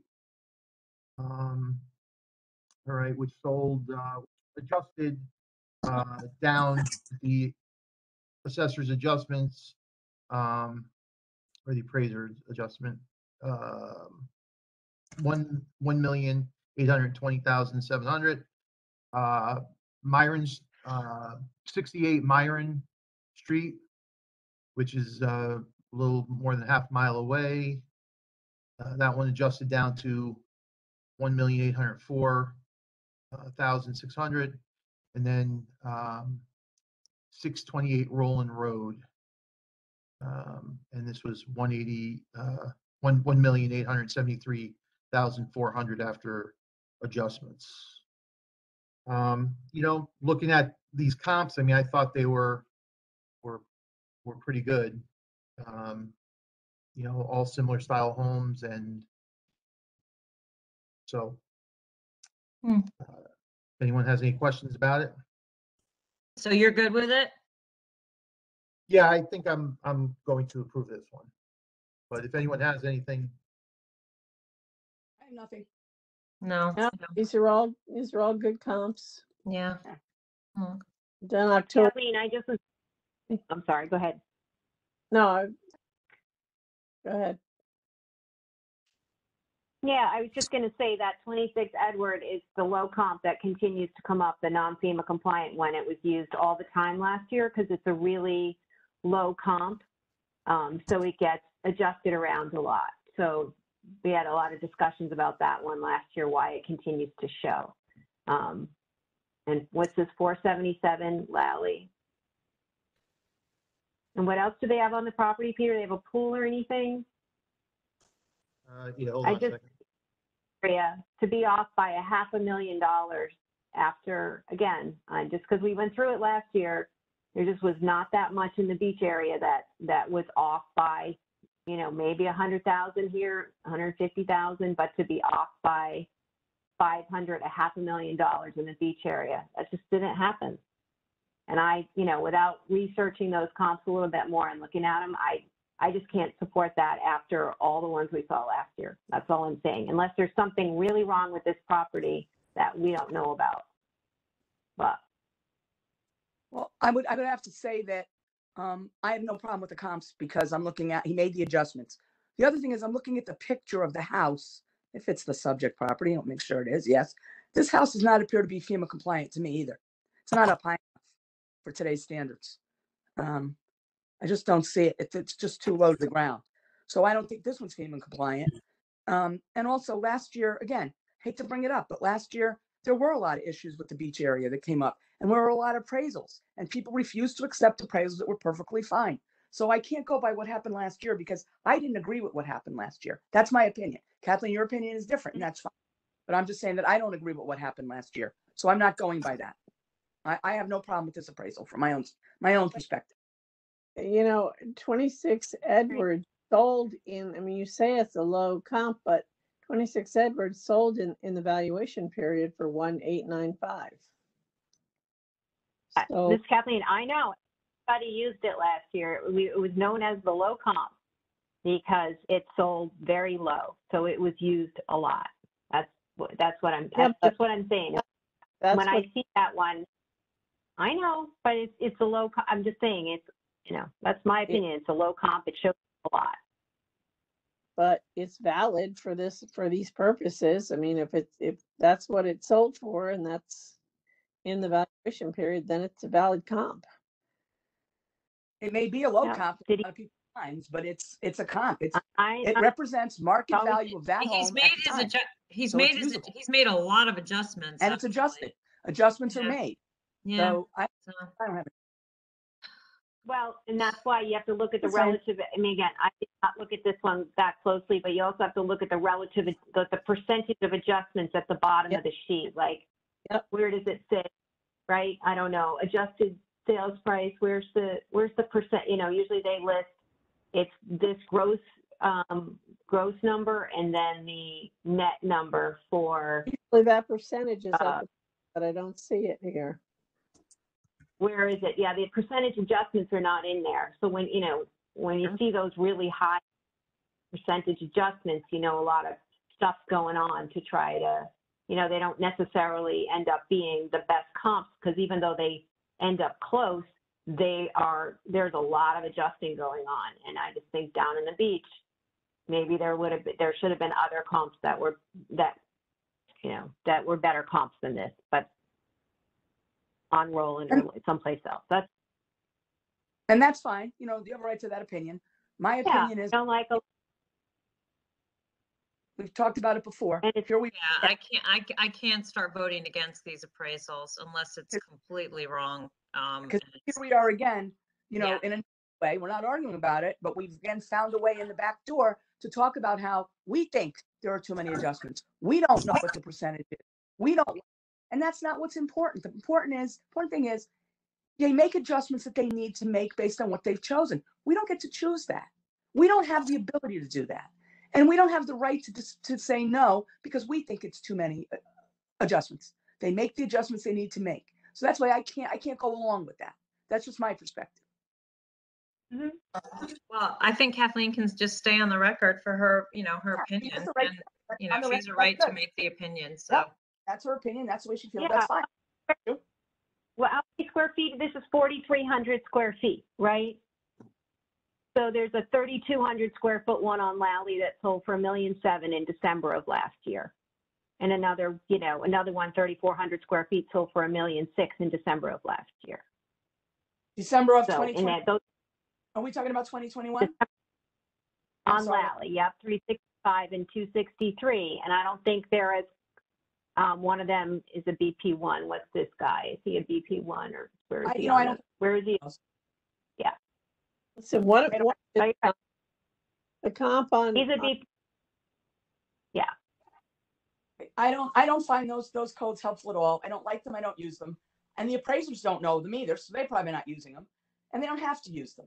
They're going by what they see in the market and what the market value is. If the two sales you were talking about, Kathleen, were in 2021, again, they don't matter, especially if they're at the No, end they of were the in year. December of 2020, which means they probably bindered right about in October, November, if they closed right before Christmas. And they're qualified sales. One was built in 1957, the other was built in 2006. And this is Okay. a new construction home, right? This one built. I'm just saying, I think there's other comps, and when they don't use the ones on the street that are somewhat similar, but that's my opinion. And you guys can, you can vote how, I $500,000 don't like to is use a lot.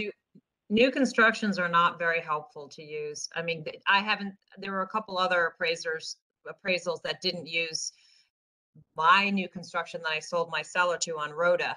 And I know, and Greg said it's because it's a new construction. It's like they don't want to use those because there's too much of a premium on those because they're new versus Right. this house is 2012. I think the point is, Right. I could be wrong, but I think that we have an opinion about appraisers. I don't like to, I personally am not going to be swayed to change my vote. So and if anyone else feels that way, then please speak up. But Peter, you know, the point is we could let Well, I someone keep, brought up we can argue points this that she sees over an again. issue with. Listen, he gave 3 comps, which and he adjusted them, and I think they're valid. Myron Street has water views, for heaven's sakes, and that sold at $1,775,000. So I'm in agreement. I'm not going to argue the appraisal on this one, and I'm inclined to grant this. I think we can vote, right? You guys are ready? Yeah. Yeah, you know, everybody, I think, gave their opinion. Everybody has a right to it. I think we can vote. Peter, go ahead. To request the appellant's value for appeal number 90 to all in favor of requesting the appellant's value at $1,850,000. Raise your hand.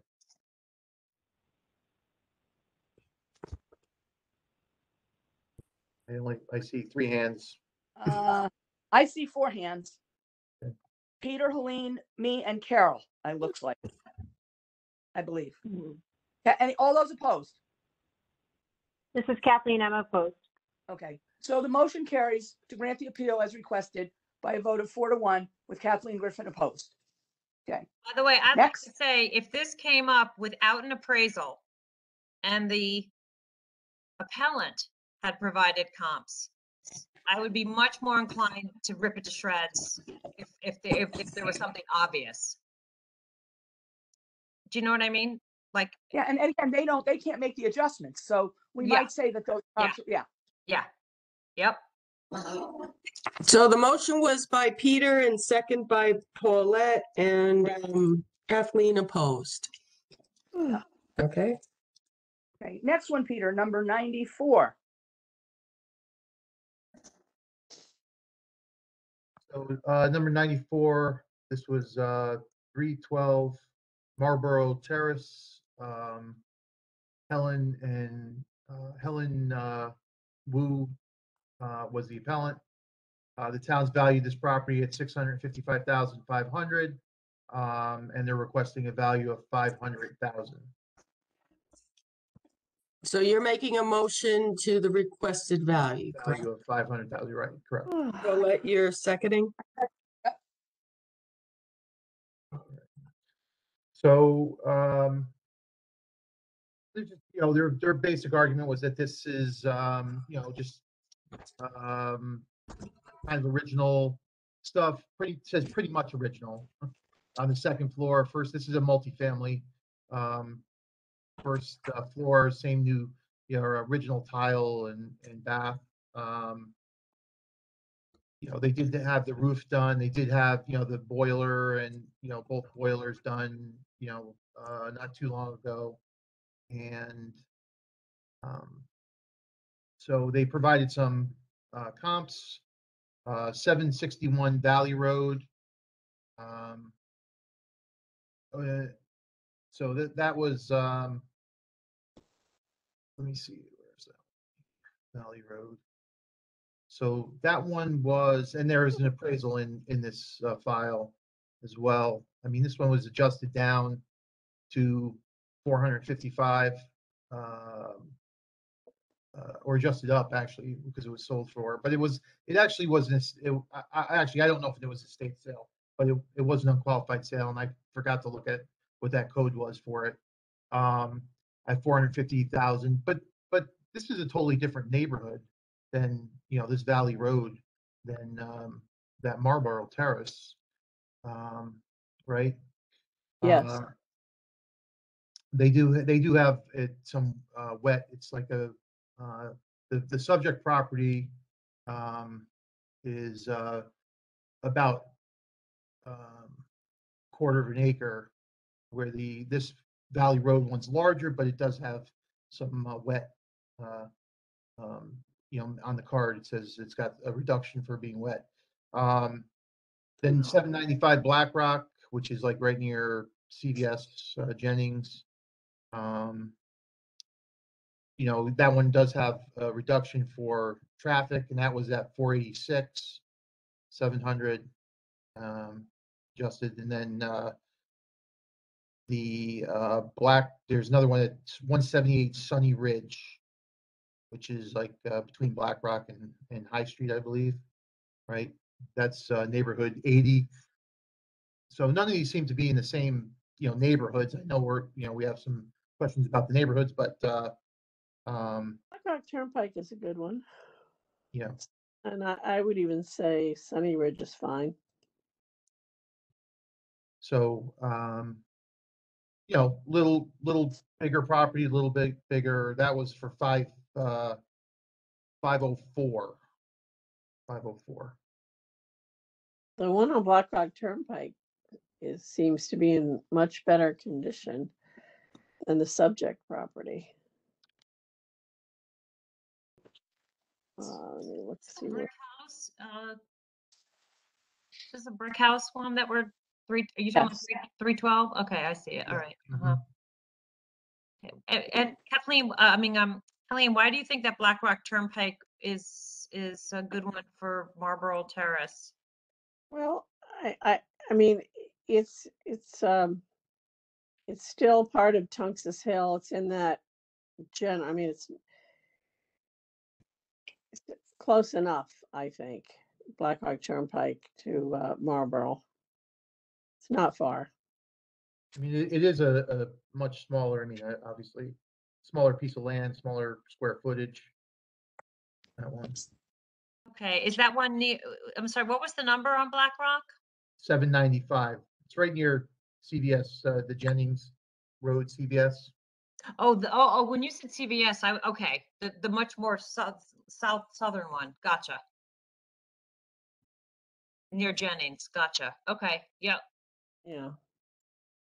Oh, that's very, very busy. I don't know if Marlborough Terrace is that busy, but No, it's not. But Blackrock Turnpike it looks like the house itself is in better condition than Marlborough Terrace. I don't know if they've done anything to it since last time it sold when those photos were taken. Oh, let me look at the appraisal.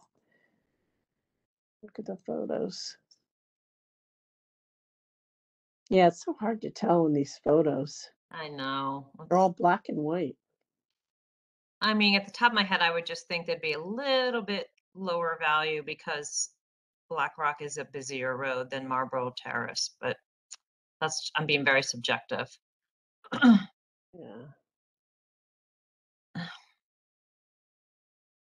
Doesn't look like they really updated bathrooms.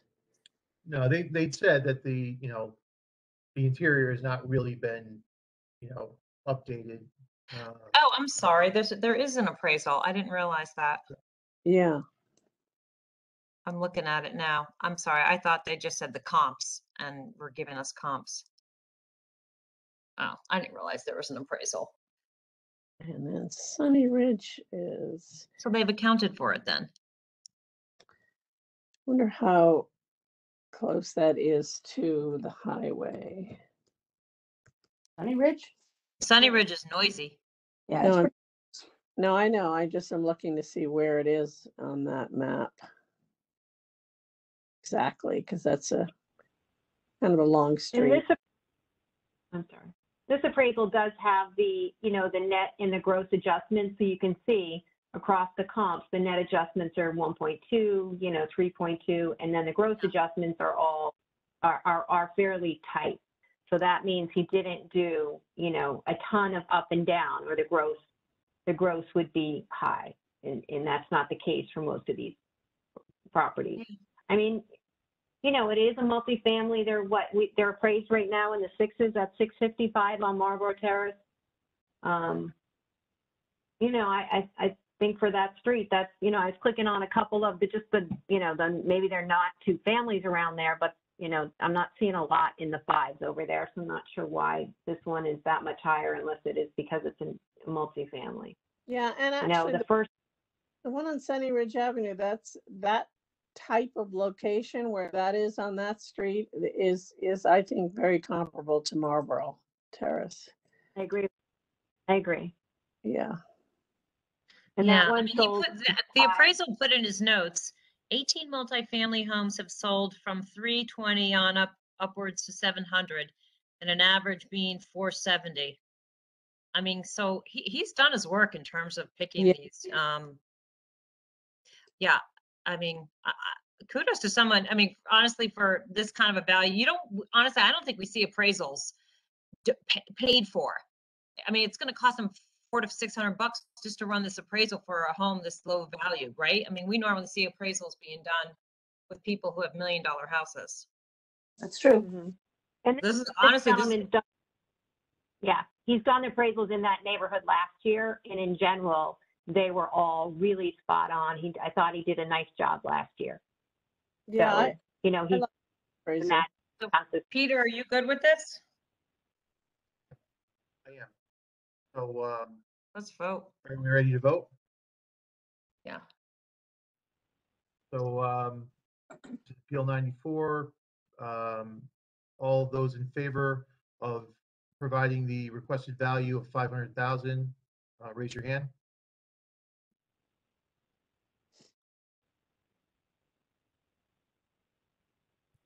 I see see all how- hands except for Paul. I'm up. My hand's up. I don't know Paulette, why. you're not on video, just so you I don't know why. We're going to take a break after the next one, even if it's just a 10-minute break, and I'll try to get myself back on. I don't know what happened. I'll have to Okay. work on it during the Okay, break. so it's unanimous, it carries. Okay, so the motion carries unanimously to grant to the requested value. Okay, here, let's do this next one because it looks pretty simple to me, and then we'll take a short break. This is appeal number 100. Right, so this is, this is, this gentleman purchased and registered a car at the same time, but he lives in Bridgeport. So he's wondering why Fairfield is taxing him. His wife did have a car. His wife did have a car that was registered in there as a business in Southport, and she did have a car that was registered in her name in Southport previously, and those plates were transferred to this car. So I think this is just some kind of Scrivener's error that needs to be, or some passing of the paperwork or something that needs to be addressed. So I wasn't sure if I should just do that with Ross, or is that something? I mean, I'm missing something here that we need to. Because we can't really cancel it, but I don't. I mean, he lives in Bridgeport. The car is registered in Bridgeport. He's got paperwork, to that effect. He's got a registration. It says Taxtown, Bridgeport. So. I think we should. I think my opinion is we grant it to 0, and then we have the assessor remove it from the tax records. It's not registered in Fairfield. It looks like it was never registered in Fairfield, as since when they transferred the plates to a new car. I mean, so there must have been an error from when the wife had the plates. So he's not registered here. He doesn't live here. I don't see. Well, I think we should just grant it and be done with it. What do you think? Yeah, I mean, I don't see why not. Okay. All those in favor of granting this appeal down to 0 as requested, and having the assessor just take this off the tax rolls completely. Looks like it's an error. Please raise your hand. Is that everybody? I see everybody. Okay. It's unanimous. The vote motion carries as requested. It is now 7:15. I know we got started late and we want to get through this, but why don't we take a 10-minute break this time? Is that enough, or do you need the 15 minutes? Sure. Is 10 okay, or I do you want might need 15? I have to walk the dog. Okay, let's I'm go with alone 15. tonight, so I got to walk That'll give me a chance to- 15. that'll give Yeah. me a chance. All right, so we'll come back Okay. at 7:30. Okay, break till 7:30. Okay. Thank you. Okay, pausing. Yep, thanks. Where's my sheet? I think. Oh, Yeah. 7:30. Mhm. so I'm resuming at 7:30. Yep. Peter has appeal number 101 to do. So let's do that one. Appeal 101, Oh, 18 yeah. Ross Hill Road, Andrew and Mary Tennant. Hey, Yeah. 18 Ross Hill Road. Yep, Okay. 18 Ross Hill Road. And the town's valued this property at 1,099,900, and the appellants are requesting a value of 855,000. An appraisal was provided here. All right, so just a quick on the subject property. It looks like it was a brand new construction, end of 2018. All right. And it's on a little over a quarter of an acre and 3,476 square feet, 4 bedrooms, 3.5 baths. The comps that were provided in the appraisal were 131 Nutmeg Lane. They felt this one was a good comp for them. There is fairly large adjustment by the appraiser. A little bit older home, not significantly older, but definitely older home. And that sold for $1 million, but then through the adjustment it was adjusted down to 854,675. That was almost $150,000 reduction or adjustment. So larger square foot, slightly larger property. All right, then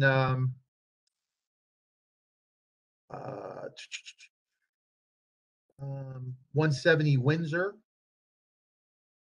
Okay, 170 Windsor sold for 920,000 in March of 20.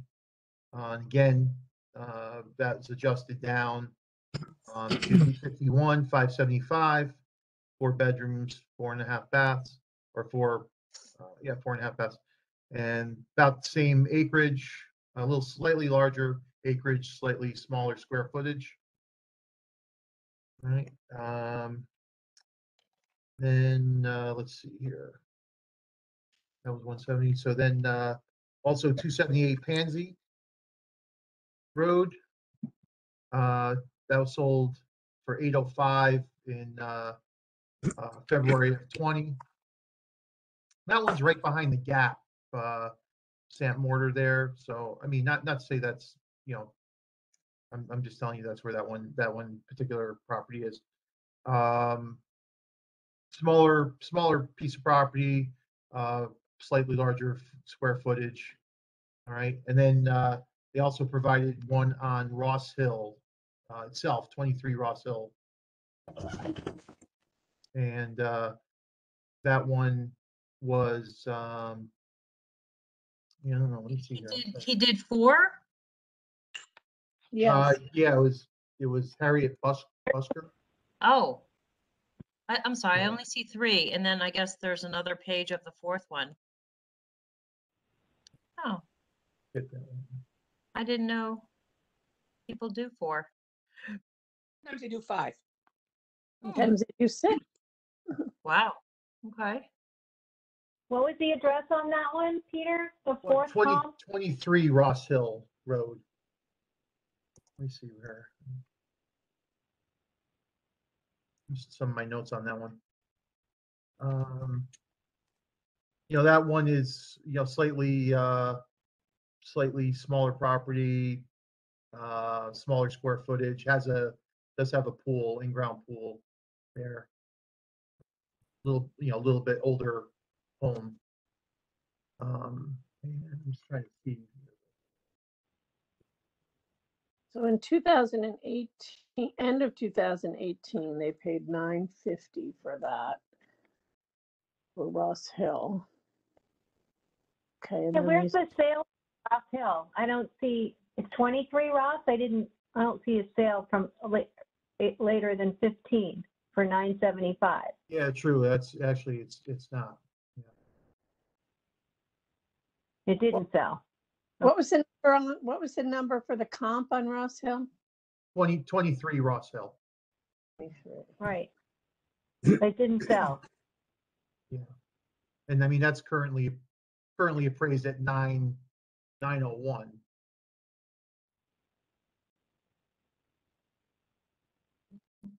I'm sorry, I only see 3 on the appraisal.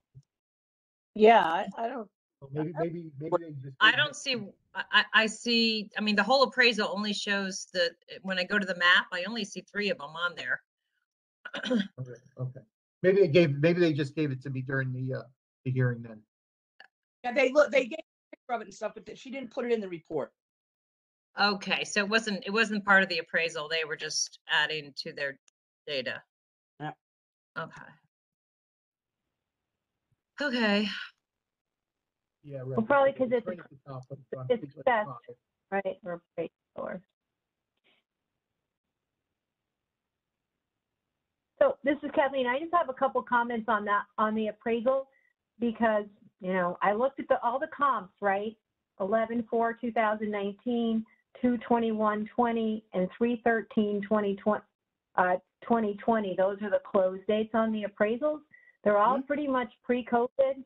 So I think, you know, when Greg Lane does these, he does, you know, X percentage a month for, you know, so when you use pre-COVID sales, you really need to do a time adjustment factor. I don't see any time adjustment factor on these, and those are all older sales. So they're also not in the, I mean, they're in neighborhood 73 or neighborhood 80. So they're all kind of east north Benson. And this house is over in University. It's in 73. So I don't know why they didn't include, you know, there's some brand new construction on Stilson Road that were also built the same year, sold for $1,080,000 in April, 3,400 square feet, built in 2017. And Stilson's a busy road, and that sold for $1,080,000. There's the one on North Benson, 1847 North Benson. It sold a little bit later, but that sold for $1,001,000. Those are the ones that are built into the hill on North Benson. And then there was one on Dunley, which is a quieter street, but that sold for $1,200,000. And that's a little bit newer construction, but again, that was $1,200,000. So I don't know why she used Nutmeg and what was the other one? Windsor and Pansy. Pansy, and again, Pansy's one of those ones that's right behind the, you know, Blackrock Turnpike. That's not a really, and I'm not saying that the Ross Hill might not be a busier street as well, but I don't know. Once you didn't time adjust, so at minimum, you know, I would add that percentage for the time adjustment to that. If you were going to grant it 7 months, would bring them up, you know, into the 9. I have a question about But I Pansy. My question about Pansy Road is, why do people keep saying it's right at Osborne Hill School? It goes from Stilson to, that's Brookside, and then that's the end of the street. So it doesn't back up to the Gap or any other Blackrock property. And it's in, you know, it's not far from there, but I wouldn't call that like right at Blackrock Turnpike. And as far as the comps go, you know, my problem with the comps is, again, I don't care what the neighborhood is, because that's the university area. All those houses in the university area. Those neighborhoods mean nothing, and the appraiser doesn't know about them. That's what I Because was going to say, I don't think they know. they don't They know. go by MLS. yeah, these are, I mean, is a cut through street, but so is Ross Hill. Big cut through street. Ross Hill's got a double yellow line. Yep. Corner of Mill Plain. You don't get much busier than Mill Plain, except for North Benson. Yeah, North Benson and Mill Plain, I don't think are equal. I think North Benson is worse. It's worse because of the trucks, but Mill Plain, I live over there. Mill Plain, but I don't cross that street. I just stay on one side of the street. So I don't know. Stilson, why did she not use that one when that's really close? And it sold in April. 3,400 square feet, 2017, sold for $1,080,000. I don't know why she didn't use it. She must have a reason. One of the reasons could be because it's Stilson Road, which is in proximity, no doubt about that. But Stilson is much busier than Ross Hill. I think that's also the same reason she didn't choose North Benson's. Right, for the same reason. They're Right. just so Right. busy. Now, Those those have higher work sale for prices. Stilson and North Have high- Bend. have- Right, but those have higher sale prices. That's what I'm saying. If it sells for $1,080,000 on Stilson and it like backs up to this one, they're almost neighbors. And Stilson's busier and it sold for $1,080,000 and it's Well, right the at square 34. footage is 4,200 square feet too. What's Oh, the yeah. square footage of her house? I saw 34 too. Maybe I have the wrong square footage on Stilson. I'm gonna think, I can't remember because I listed it and sold it. The one on North Benson might have more square footage. I'm sorry, the one on North Benson is 4,200 square feet. Yep. And it's also got, it has an advantage, has a nicer backyard, even though it's not really bigger property. It's got a very usable, nice backyard with a patio with French doors right out to it. Yes. It also has a first floor bedroom / office with its own bath and a door to get out. So the person who bought it used that as an office, a serious office if she really wanted to. So there's much more value to that house in a lot of ways. 2 fireplaces, or it's open fireplace. Let's see what that one. No, that one was the one fireplace. That one was the one fireplace. So Yeah, I mean, The square footage though, the field card shows the square footage on that house at 3452 living area which house? for the Stilson one. Oh, Yeah, so- Stilson. 1405 Stilson, if you look at the field card anyway, shows the finished square footage of 3452. Maybe you're looking at maybe there's finish in the basement, I don't know. no, I But was that looking at field North card- Benson's. I was just looking at North Benson. Okay. I just really think that there's a lot of comps. And I think that she chose ones, other than putting her on the spot and asking her why, I have to defer to her 40 years of experience or 30 years of experience choosing. And again, we have to remember these people turn down more. They don't want to take people's money unless they think it's got a case. So they do their own preliminary research, not on retainer. They do it before they even take the check. So I feel like I have to believe that she chose ones for her own reasons in terms of it being a better comp. You know, Other than are old, right? They're not like July, August, September. The first one's November of 19. So I think if nothing else, you should have time adjusted for those 3. Whatever it is that Greg Lane does. He time adjusts, right? He adds 10% or something, whatever it is, 1% per month. Passed off, like the banks said. He said the banks require him to do it starting April 1st of 2020. You do 1% per month beyond to accommodate, to adjust for COVID. So she used 3 older sales, all pre-COVID sales. I mean, yes. So I think the number's low. If she used those comps, you need to take the 855 and multiply it, a time adjusted at least, and bring it up to like 914 or 915 or something if you want to. Why do we have to? I have a question. Why do we have to time adjust? I'm not sure why. Not every house goes up 1% per month. So why are we doing that? Because the bank insisted that appraisers do it as of April of 2020? That's not the reason to do it. No, because the market went up. We all know the market rose. So the comps that are closer to not every house went better. No, it's not our place to decide that this house definitely fits into the 1% per month. The appraiser might know that, but we don't know for sure. By the way, the yard on that house is horrendous. There is no backyard. No backyard. It's a side with a little door. The door looks like a hallway door that goes out to a patio that's not even connected to it. You have to walk on the grass to get to the patio. It's not, and that's not a great layout for a yard. I mean, the yards are actually much nicer, but there's not many yards like that one on a house that big. So, but that yard is nothing spectacular. And right now, it's a huge hole in it with a tarp over it. I have no idea why. They're putting in a pool? Well, if they are, they're putting it in now, but it doesn't look like it's going in. It looks like they stopped. It looks like it's been laying like that. So I don't know what they're doing in there. What are you looking at, Paula? I drove by. I drove by because I was out with my brother. We came back that way. So I live right around the corner from there. And the fence is down, so you could actually see into the yard. Oh. But looks like they're doing something. I don't know what they're doing, but it doesn't look good in there. So I don't like in 2019, but it's not a great yard. There's really not a lot of space. Hmm.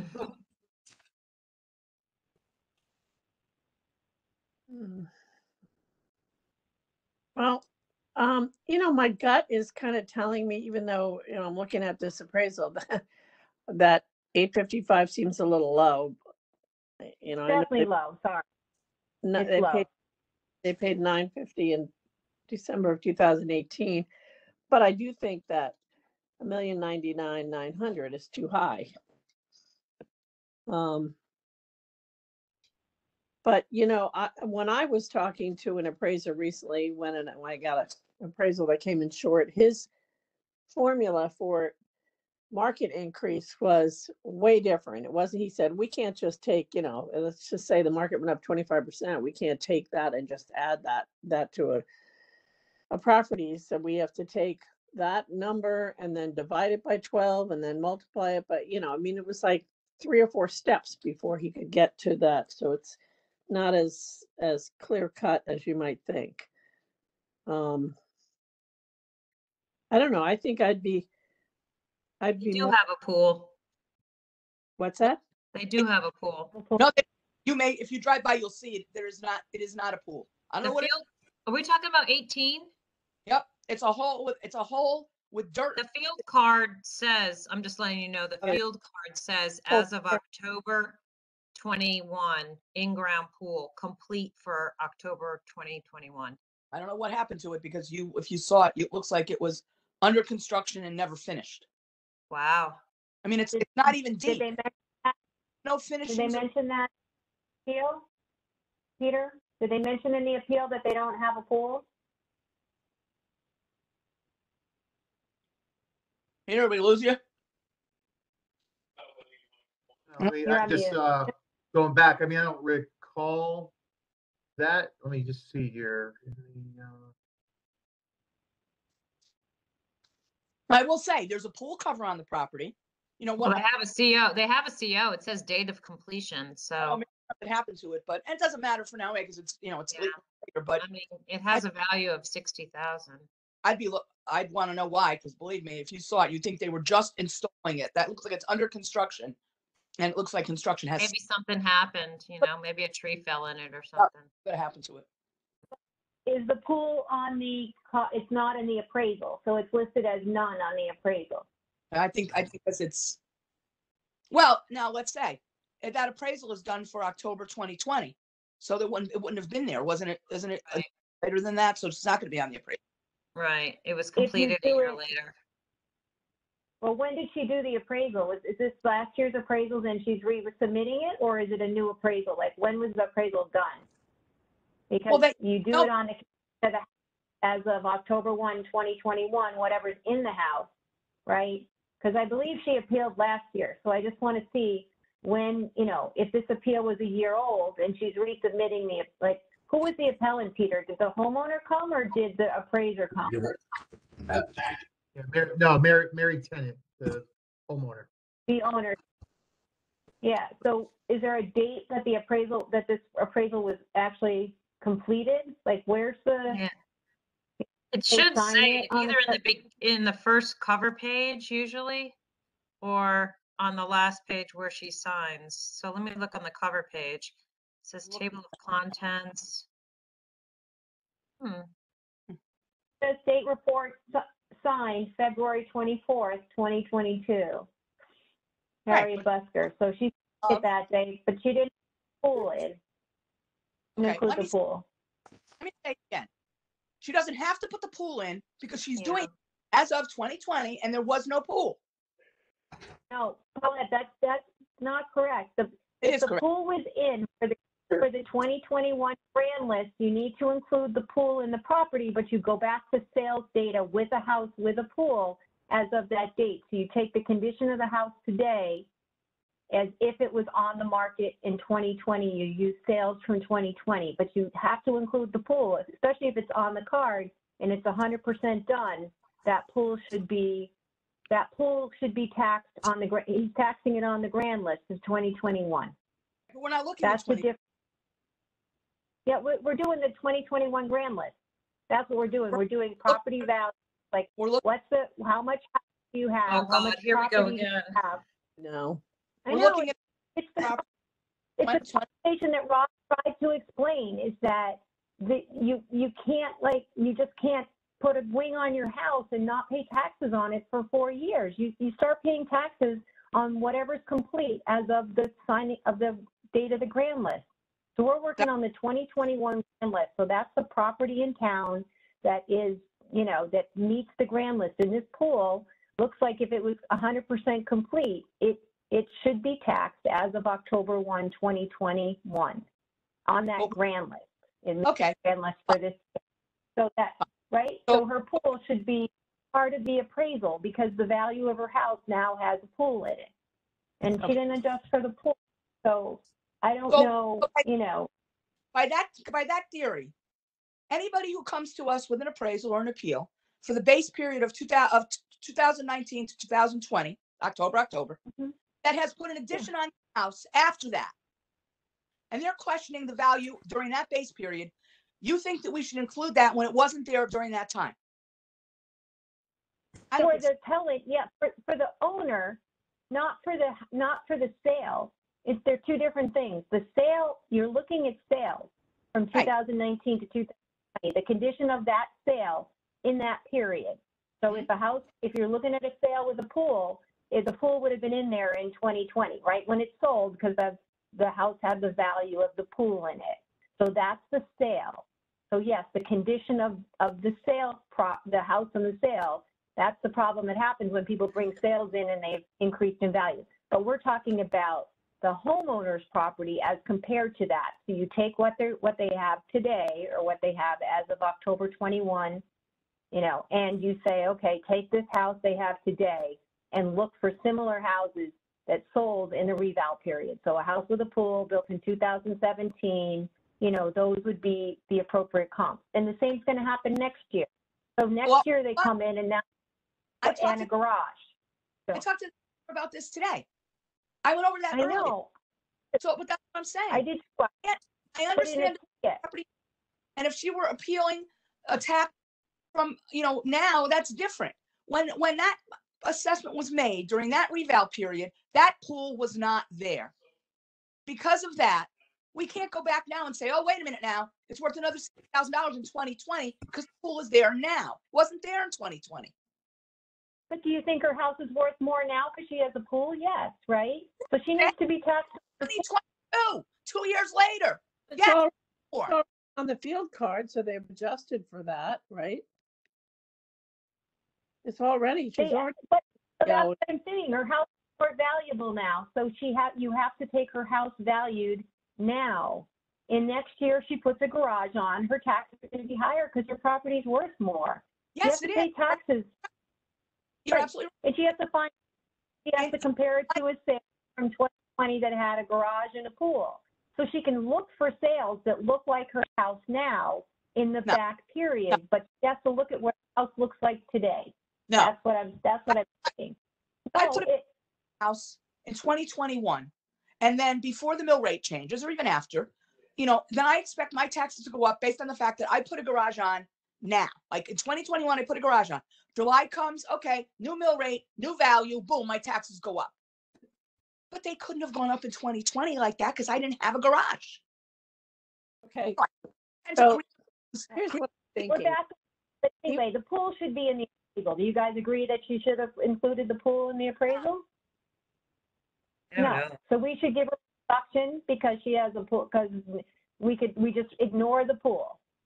And we give her a value without a pool. I'm not ignoring the pool. In 2020, the pool is imaginary. How can I ignore it? Not there. Well, we're not ignoring the pool because it's already on her field card. All right. So it's already there. She's got the CO and everything. But if you're going to give her a value, you're going to give her a value that doesn't include the pool. I think that the 855 is too low. And this appraisal comes out to 855. Even if we just said, okay, she's got a pool, add another 50,000 to it, that to me, that brings this valuation in line with what I'm thinking, like low, very low 900s.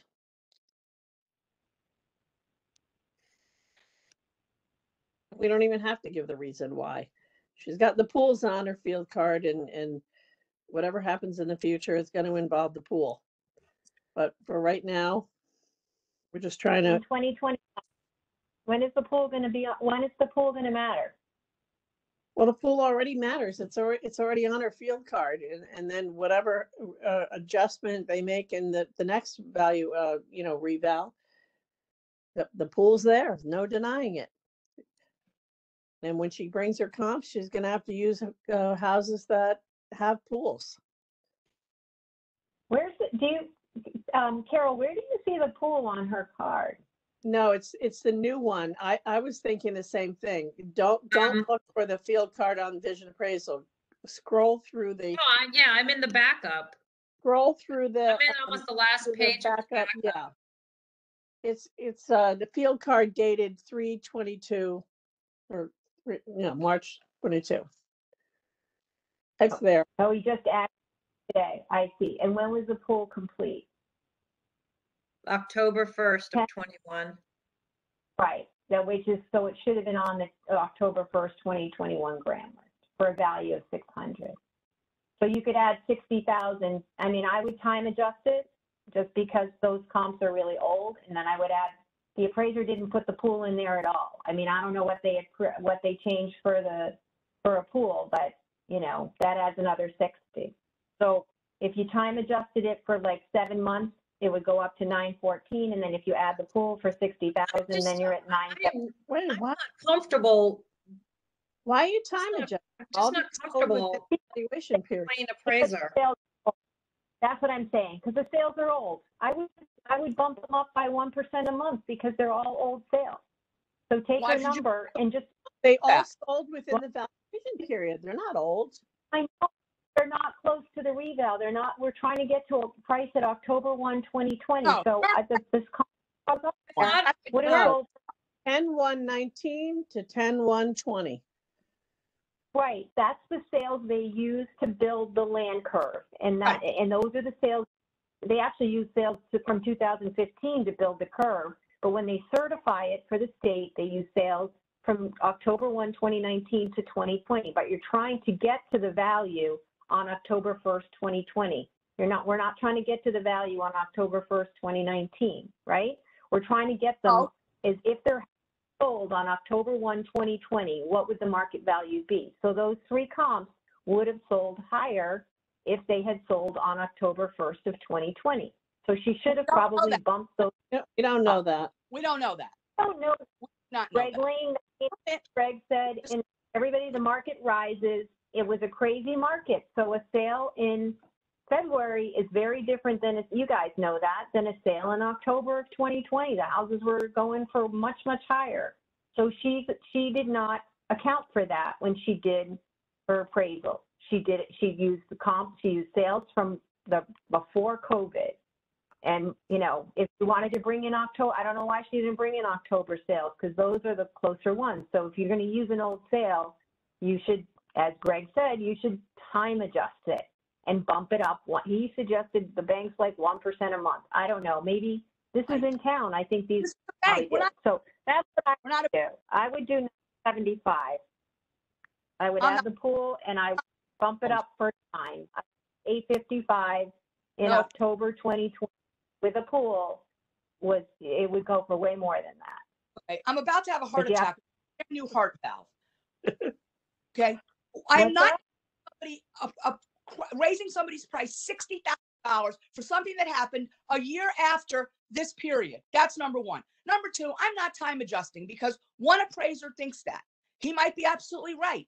The bank told him to do it. He's doing what the bank told him to do. He's not doing what he said he wants to do. The bank required it. Of course, the bank required it. What do I'm what talking. do you guys do to price a property that old? Can I finish now? How do you guys? I'm Enough. sorry, yes. Thank you. The bank of course the bank wants it. They don't want to they want to protect their interests. It has nothing to do with the value of the house. It has to do with what the bank wants to protect and what they want to lend and what they don't want to lend. So yes, the market has gone up. We all know that. I agree. I see nothing wrong with the comps she used based on the time she used them. We're looking for fair market value of a property. When those properties sold, that was the fair market value. She chose those comps. She adjusted those comps. We go appraisal. And so, we'll just keep twisting things around until we get to a number that makes us happy. That isn't what it's about.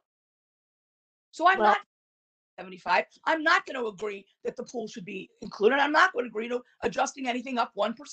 That's all I'm saying. I'm not doing it. And I don't think it's the right thing to do. The only reason I am having trouble with 855 is because I know she paid 950 in December of 2018. I don't know that it went down, it didn't go down.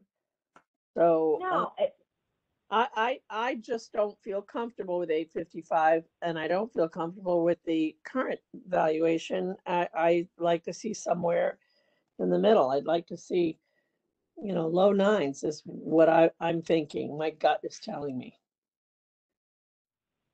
I'd go for 975.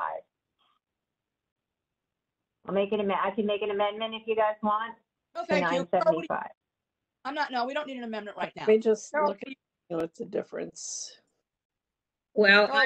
I'm struggling because I have made my opinion that I don't want to start questioning appraisals because I have no experience to do one thing or another. So I don't know. I'm stuck on this one. Well, if you guys were brokers and you had that house with a pool in October 2020 with a pool, what would you have put it on the market for? a pool in 2020. Yeah. It didn't have one. I know we disagree. I would So give me a price of a pool and without a pool. I would have said, I'm going to raise the price up another $60,000 because you might have a pool next year. That's what I would have said. You don't have it now, but you might have it next year. So let's charge everybody for it now. That would make sense, I guess, based on the theory that. Oh gosh, I don't know. Good with what they paid for it, 950.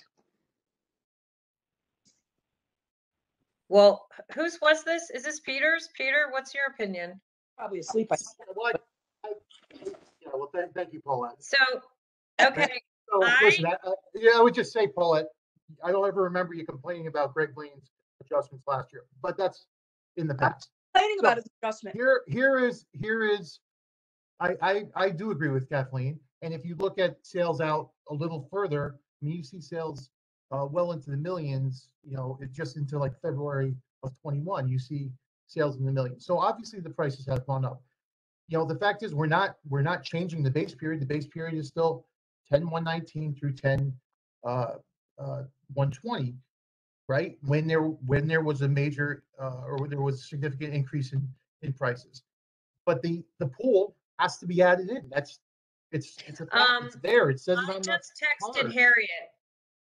Harriet says, we cannot count a pool since it wasn't there as of 10/1/2020. Oh my God, what a surprise. Why didn't anybody think of Oh. that? It doesn't she's matter been if it was doing there in she's been 10/120, it's doing there now. I'm But just saying, she's been doing appraisals for, Well, she must be mistaken. We've and seen she that worked for a happen, bank remember? for 25 years. I mean, but we're correct. Something's wrong with that theory. We have no experience in this, but she's mistaken. Okay, I get I'm it. not making it up. She texted me it. This is a new approach. We never did this before. And this approach, yes, because the reason that I'm so opposed to it has to do with Greg Lane, has to do with anything. It's because we come up with these theories to make it work for us on any given appeal, and it shouldn't be that way. If we That's why I'm defaulting to these experts. I don't feel comfortable making stuff up. I have to default to them. if we don't think the appraisal is correct, if we feel it's more, I can understand. I might agree with it, but I'm not going to agree to the methodology to get to a number that's the wrong thing to do. No pool, no adjustment. If you don't like the number, fine. What Let do you think it should be? the number. You know what? Honestly, I do think it's a little bit low. Based on the, I understand she made the adjustments. And the only reason I say I think it's a little bit low is because it sold for a lot more before anything happened with. Exactly. And there were a lot of other houses on the market at the time. So this wasn't a forced sale. Or forced purchase rather. So I think that, yes, it should probably be higher. And I was in the house. I know the builder. I know the finishes that were in there were nice finishes. On the outside, on the inside, the work that was done was good. So that's why I'm a little bit concerned about it. I have mixed feelings about it because I like to agree with the appraiser. I Well, can't. I sell that. It took a But I long believe time to that- sell it. It don't was not easy sell. They reduced that many times. Yeah, I don't believe the town Oh. is right. Like Harriet said, you can't use a pool that isn't there. We're And looking, she said, don't ask any more questions. I just arrived in Aruba and don't have access to my. All right, so it's sold for $950 in December 2018. They're asking for $855. What do you want to do? low nines. What's that? I would go with the low nines. Like what? Are you making an amendment? Oh, I'm talking out loud right now. We have, Just talking, because somebody's got to come up with a number so we can vote on it.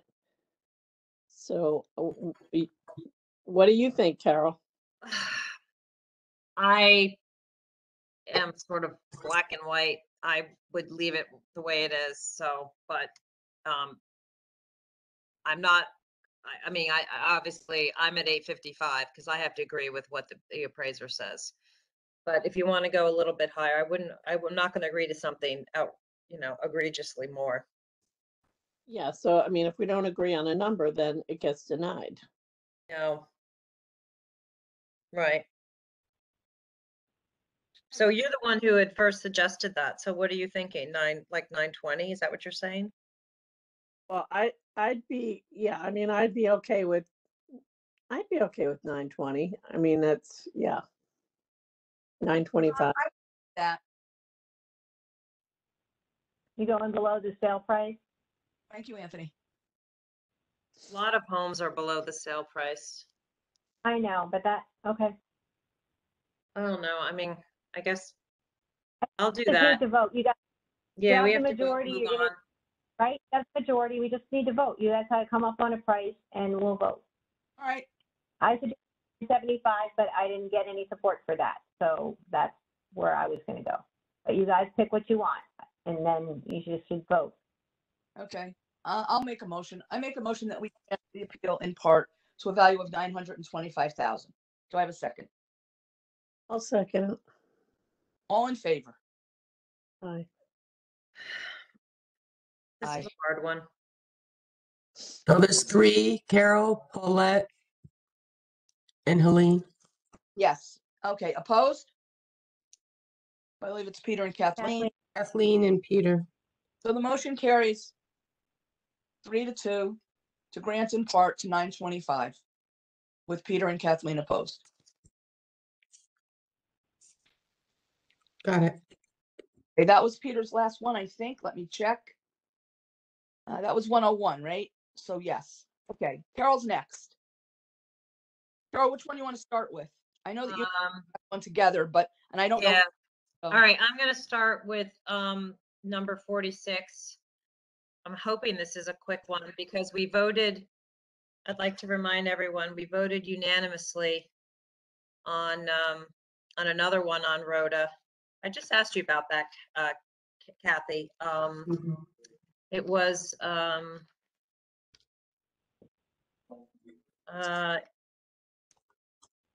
shoot, I don't have the appeal in front of me. But anyway, 46. 46. Appeal 46. No, appeal number 46, 120 Rhoda Avenue. Oh no, that's what you're doing tonight. You asked about appeal number 45, 130 Rhoda Avenue. Yeah, 130. Okay. And we agreed for what was the amount we agreed to?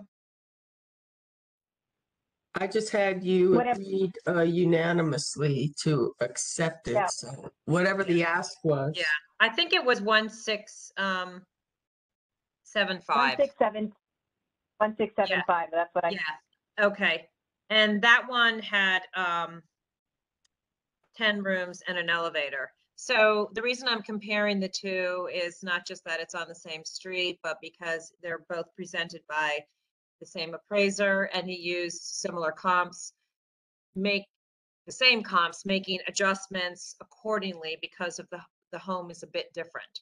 So I think it's pretty clear if we voted unanimously for that one, that we should feel comfortable with the same appraisal, adjusting down slightly, as I just said, this particular house is a bit smaller. It has 9 rooms versus 10 rooms on the one we approved. And that other one had an elevator and this one doesn't. And so the appraisal came in at 1630, not 1675. And it makes sense to me. So if there's any other questions, I don't know if we can I don't really feel like we should rehash things that we've already agreed to.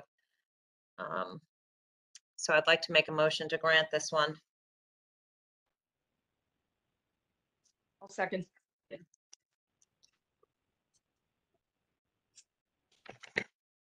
Paulette, do you want to call the vote? Yeah. Oh, okay. We're all okay. All in favor of granting the appeal? Hold on one second. I just need 1 second. Okay, let's see here. Okay, we're good. Okay. All in favor of granting the appeal to the stated value, the appellant's requested value, excuse me. Please raise your hand. I see 3 hands, Carol, Bullet, and Lean.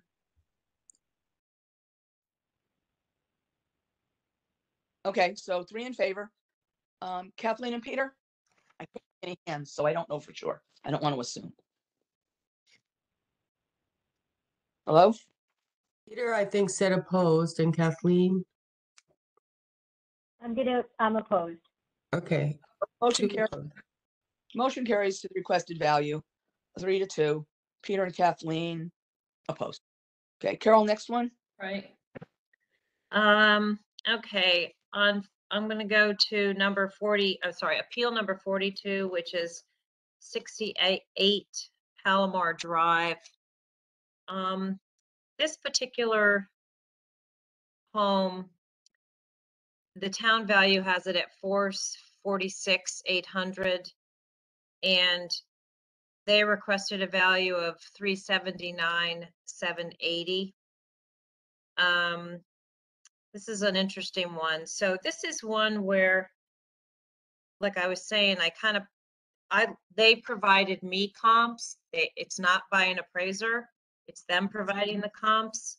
And I struggled with these comps because, again, since it's not done by an appraiser, I can sort of feel like I can use more of my judgment on it. He provided me one of them being Fairfield Woods. And you know, I don't love. I know that that location is good, but I'm confused because that one is priced at $425, and it has not as much acreage as his. Granted, his is a 2-bedroom, but it's been.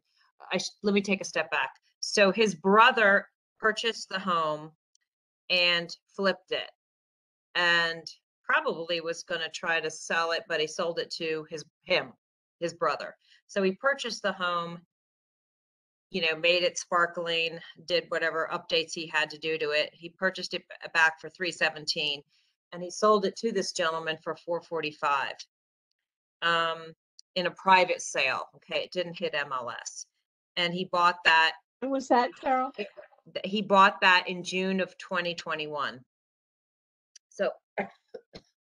So yeah, it's quite a bit further into the, it's quite a bit outside the time frame. And he's also claiming that there is a little bit of wetlands on there. But when I looked at his comps, I mean, I didn't love them. Cardinal Street is Tunks's Hill, and that's like nowhere near Palomar. Melville Ave is close by, but it's like under 1,000 square feet, and it's sold for like $249, and I'm like, what the heck? I can't use that comp.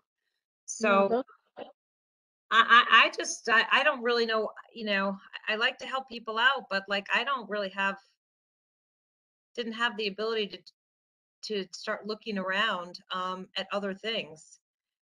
He paid, like I said, he paid $445, you know, 6 to 8 months after the evaluation period. So the only thing I could do without finding, you know, much better comps would be to say in my head, I realize that that purchase price is somewhat inflated.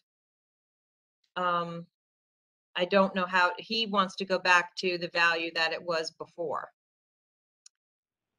which, you know, theoretically we can't do because it wasn't improved. Right? Right. Right. Yeah. Yeah. So, 446. you know, if you put I mean, I guess I could do the math here. If I put a little bit of inflation on that 440 number, 445 number that he paid, I don't know. So if I reduce it by 90%, it brings us to right flat out at 400. That's at a 10% reduction, So saying, that's on a slab? Yes. There's no Lab. there? yeah, Okay. I know. I mean, I don't have any photos other than, you know, he said it was, you know, new everything. But it's small and it is a 2-bedroom. And it stayed a 2-bedroom. Yeah. So that is never going to allow it to get higher no matter what. But Cardinal Street is just way out. No, that's no good. Can't use And that. Melville's not good either. No. I know. So then I'm stuck with Fairfield Woods. Or we start looking around on our own. But, you know, this is one where Which one on Fairfield Woods? Oh, I can't. 236. It's a No. 4-bedroom. No. No. Bottom of Fairfield Woods, isn't it? More like getting closer to, yeah. I mean, it's close by, but it's Fairfield Woods. It sold for No, but- 425 Alright. in the time frame, in the right time frame. I think that's maybe why he took it, because it's the right time frame. It's a completely different house. And he's got a lot of land. I mean, he's got 0.39 acres. A lot of these houses don't have that. Hold on, does anyone see the field card to see if he has a reduction for the wetlands, 10% wetlands? He's got something I thought I saw, but I'm not positive. Let me go back and look. Let me look. He's got 0.95 for topo Okay. / wet. Yeah, on his Okay. land. Yeah, Okay. most of the other ones, Palomar, don't have that, right? I'm looking at the sales data and his is on here twice, right? Because it sold twice. So yeah, it's the same property with the wet. No one else has the wetlands on their. Yeah, on and their. he said So it's most of them- 10%. It's not a huge piece of his land. So my own, like I'm saying, the only thing I can really go on if I don't really love these comps is just based on my experience as a realtor, knowing that that home probably wouldn't have sold back in the time frame that we're looking at for 445. I mean, like I said, I just reduced it by 10%, not 15%, and I got to 400. Not his requested value of almost 380.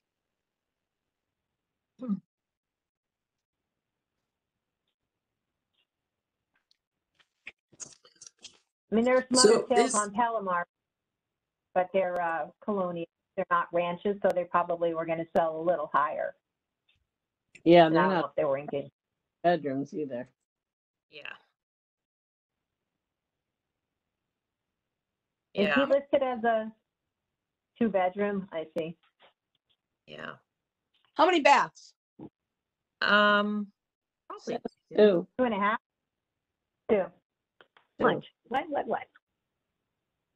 This is one where I wish people do, you know, this is where I like appraisals because they do the work for us, you know, Yeah. where we can make errors. There was, you know what? There was that little one on Fairfield Woods Road that Donna had. Remember Donna Galbo had that listing? Oh yeah, I went in there. The yellow one? Yeah, I showed Um, that to several people. They didn't want it. Yeah. What did that sell for? And that was 1,496. That sold for 360 in July of 2020. Yeah, That's a good comp. that wasn't a 2-bedroom, was it? No, but really small. It was teeny. Like That's why everyone teeny. was struggling with it. Yeah. Yeah. cute, but It was on the market for a very long time. very long time, and it was, you know, it was right there where Tuller Road comes into Fairfield Woods Road. Very, very busy. Oh, yeah, that's terrible there. The stop signs Can't there. even get a driveway. It's always, yep. I don't know, maybe his brother ripped him off. Then and then there was you know, it's hard to find a 2-bedroom. Then there was a 3-bedroom, 2 full bath on Wildwood Road that sold in October of 2019 for $380. That's a tiny little ranch. I mean, You know, sometimes, you know, I mean, again, I don't want to speak for appraisers, but I have heard them say they really, you know, they feel like the bedrooms are adjusted by the adjustment is taking place in the square footage. So they don't necessarily adjust. But we know that a 2-bedroom is just inherently more difficult to sell than a 3-bedroom. Yeah, I think the appraisal from the town is the same way. You can change something from a 5 to a 4-bedroom, and it virtually doesn't change the price on the card because the square footage doesn't change. Yeah. But I guess, you know, from a 1 to a 2 and a 2 to a 3, I mean, we just know it's a big, and it's almost worse when it is, you know, but you know. So, all right, so you're commenting 5 is on a 360 on Fairfield Woods, which was tiny. yeah. Side street, and I'm guessing his house is bigger. It is. Yeah. The thing is, he has more square footage, but 2 bedrooms. Yeah. Yeah. But it's also, you know, that one wasn't brand new, and this one has been flipped. With Right. you know, new kitchen, new baths, new HVAC. So, I mean, there is a colonial on that street, right, that sold for 500, smaller square footage, but it did in the Reval 7/24/2020. It sold for 500,000, 1,400 square feet, 0.3 acres. You know, similar. So there's, you know, that's a colonial. They're going to sell for more, but it's also much smaller. So he's at 445, and he's smaller, but he's a ranch. So maybe he's, you know, he might be pretty good. There's some capes in there that sold for what, 320 in the Reval period, but I think it was at, what is it, 286 or something, Palomar? I don't know. Just saying, I mean, what, you know, what's the value? Ranches are becoming more desirable because our aging population all wants to move into them. I know. I could use one. It's the capes which are a killer. Yeah. Those steep staircases. You know what? I hate to say it, but what I'm stuck on, and we have to look at the property as a whole. Yeah. But what I'm difficulty with is, first of all, it's a 2-bedroom. We talked about it. It's all redone. That creates issues as far as like lowering the value. But also, the fact that he's on it's a little over 1/3 of an acre. That, you know, I don't know what the zoning is there. Before I say that, is that a 1/4 acre or a 1/2 acre zone? Does anybody know what that zone is? Because my point is this: if he's got enough property, if the zone matches his size lot, then the lot alone would be worth the 4 something, because they are building new houses in that section of town, building them all over. But that's a really nice street. And I would have no problem selling a house to somebody that was new construction on that street. But if that is 1/2 acre zoning, then no, I wouldn't say that it's as valuable. So somewhere, what number is that appeal? Well, didn't someone else say that there was another one on Palomar? Let me look. It's appeal 42. It's 68 Palomar. 42. Let me see. Okay, he's got a 1/3 of an acre. No, it's appeal 42. Yeah, I got it. Oh, sorry. Okay. Let's see now. Over here. Where's the? Again, I have to now stand on my head to see the field card. Hold on a second while I get there. And I just want to confirm that the motion on the table is to grant the appellant's price, and it's seconded by Paulette. Okay. Yes, that's correct. Right. Come on, where does it tell So you? did we all comment about 88 Palomar, which sold right at the eval period, which is 10/20? I don't remember that one. Okay, so I'm just looking at it right now. It's number 88 Palomar. It closed at 4/20. It's a 3-bedroom with 2,000 square feet, 2.5 baths. This is a handyman special Yeah. being sold as is. I see.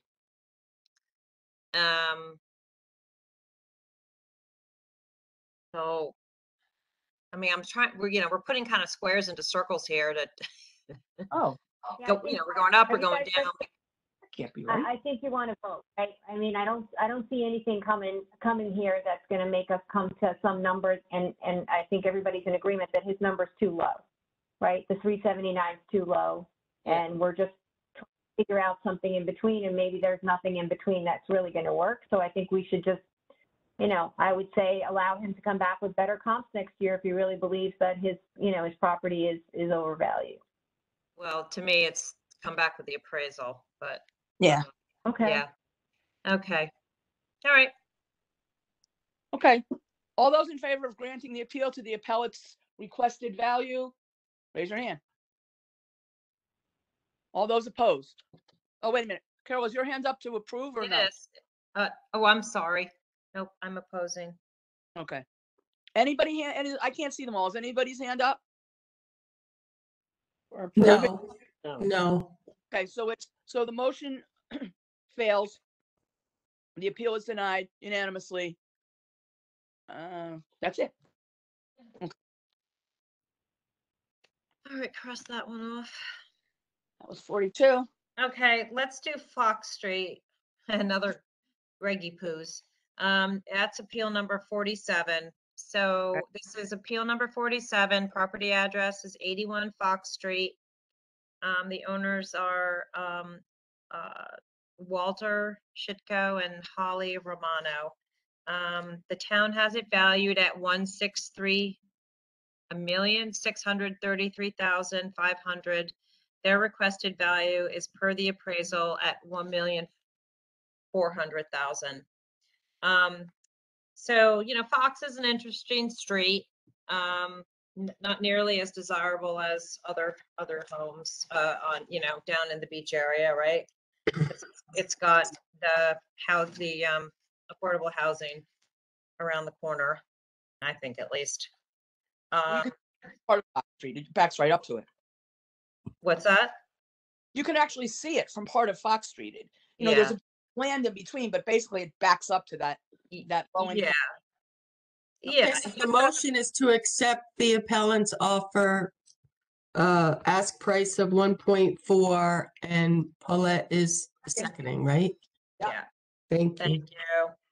So again, this is Greg's. I looked it over. I feel like it's decent. I think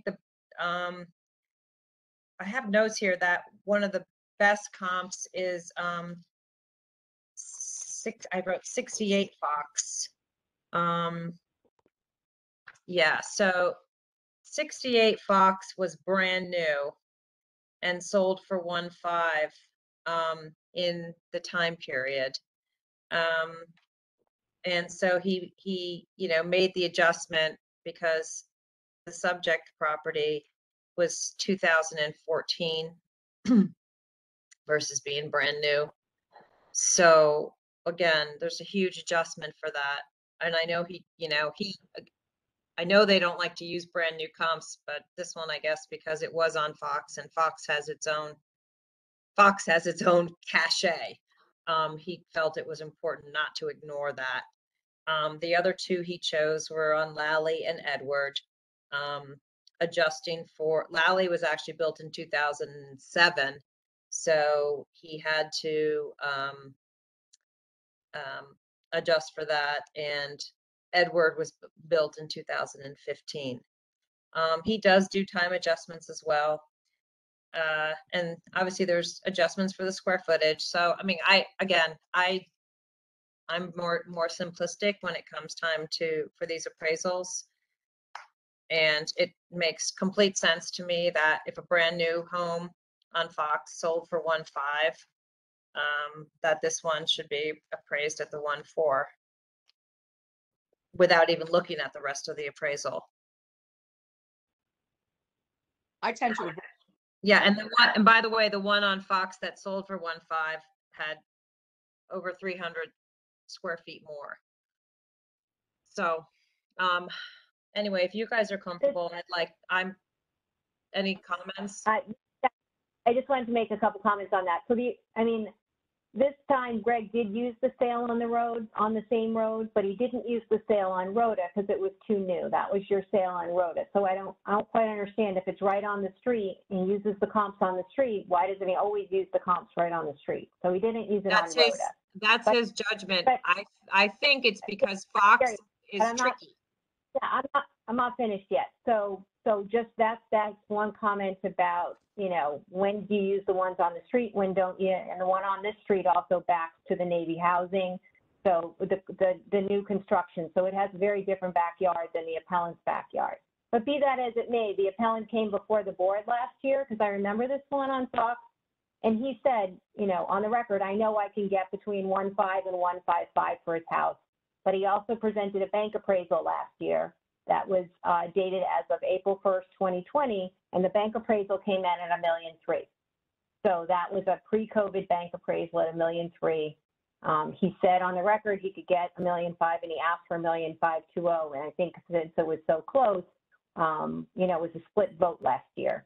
So maybe he was wrong about what he could get for it. And I would say that bank appraisal from last year at the for $1.3 million probably brings him, if you time adjust that one up, because it was an April 1st bank appraisal, he probably is in the 1.4.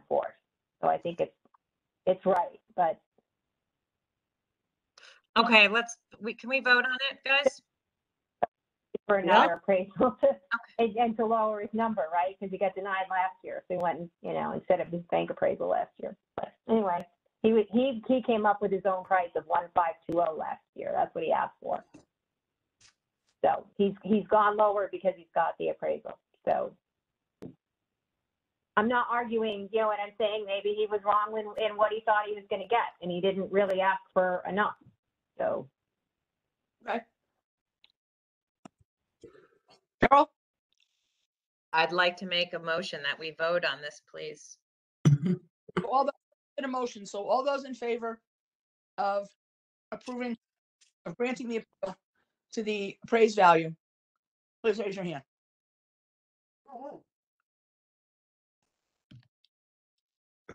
Unanimous to approve it. Okay, motion passes unanimously. Let's go on. Carol, I have others. Let's see. Yeah, this one's easy. This is Amy Rice number. Oh shoot, I can't find it now. Amy is number 50. Okay.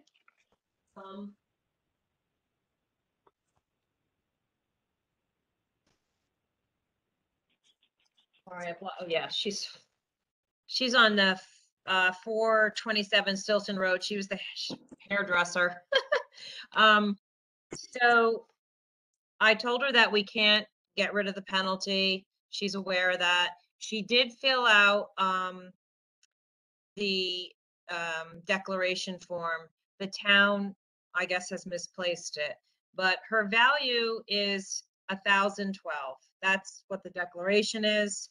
It's the same as the other gal. They have a couple of blow dryers and curling irons. It's not 4,000. So I'd obviously we can't change her penalty, which is 1,000. The assessed is 1,000. Her penalty costs 0.02698 of that, but we can't change the penalty. But I'd like to at least get on the record that her claim of 1,012 should be granted. Again, she has the documents with the town declaring it appropriately. This is Kathleen Carroll. I only see an appeal, or did I not? Has it been, maybe I need to reload. Is there anything in there other than our cover sheet, or you have the other documents? No, she showed me her receipt. for the declaration. And when I called the town, they said that she had called and she was coming in to clarify where it was, because she says she handed it in the same exact day as the other gal, and they both got receipts, both for the appeal as well as their declaration. So, plus she's under oath. I take her word that her hair dryers are worth $1,012. Right. What I'm trying to figure out is 1,012 assessed or appraised? And does it include the penalty? Appraised. That's the We can't waive. appraised. And so, but that's the appraised without the penalty, is that right? Correct. So we have to, Okay, so she, yeah, we have to leave the penalty, as I understand. It is what it is. right, so, It's so in order to calculate, we got, $26, if I'm not mistaken. It ends up costing her $26 for being late. right, but the assessed value, we need to come up with what the assessed value is with the penalty on it. Right, so if you take 1,012, you take 70% of that and then multiply it times 1.25, that's going to be her new assessed value, I think. If her appraisal is $1,012, don't I just multiply it times 0.7? I get to a 708 number. And then I add in her, Then you get- assess, 1,000. You, no, you have to add 25% penalty, so multiply it times 1.25 to come up with her assessed value. Okay, I thought Right. that the penalty was based on the town's number, regardless, because they didn't No. have a number. So you're saying the penalty gets changed once they change it?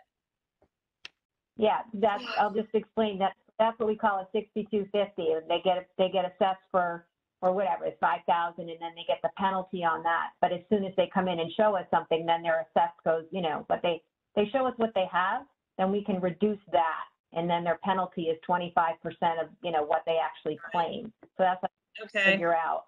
If saying it's appraised at 1,012, then you take 70% of that and then add 25%, and that's her. okay. That's what we would So, for assess.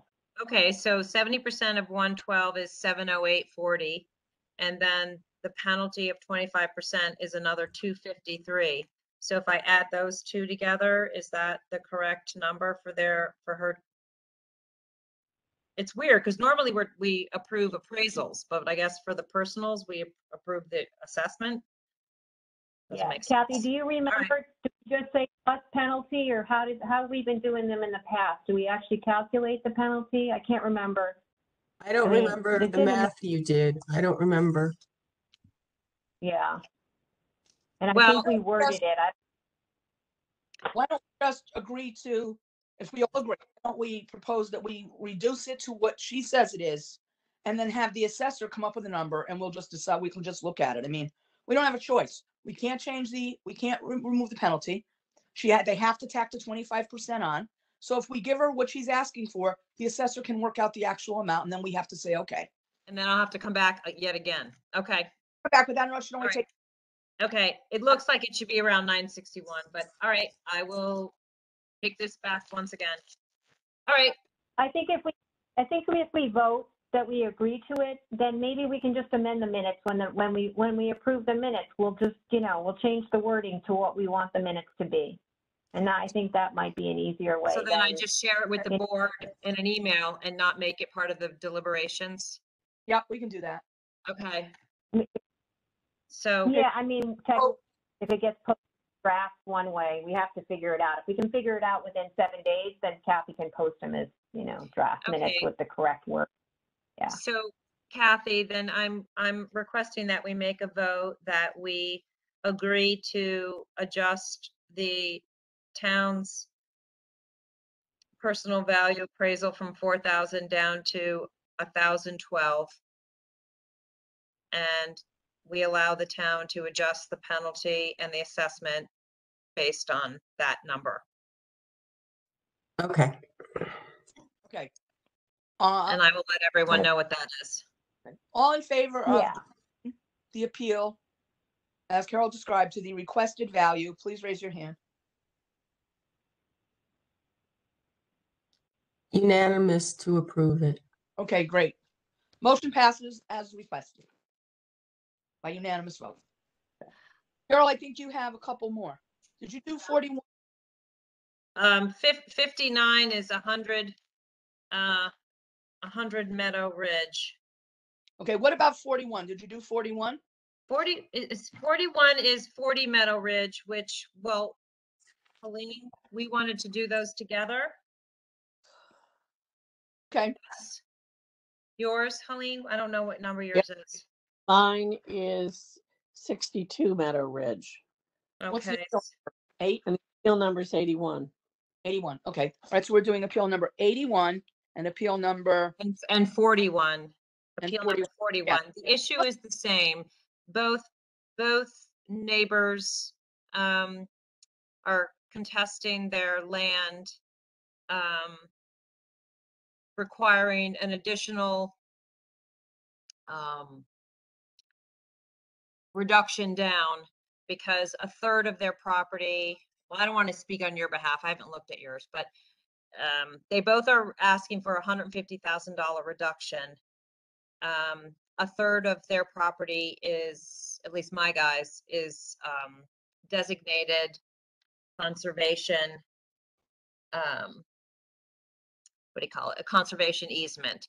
He shows the backup. He's got one of those split rail fences where you can't even, play ball or anything on it. He's supposed to tread very lightly, but they don't go on it at all. Yeah, Paulette, this was the house that Annie Kruger had listed. Okay. If you remember that one.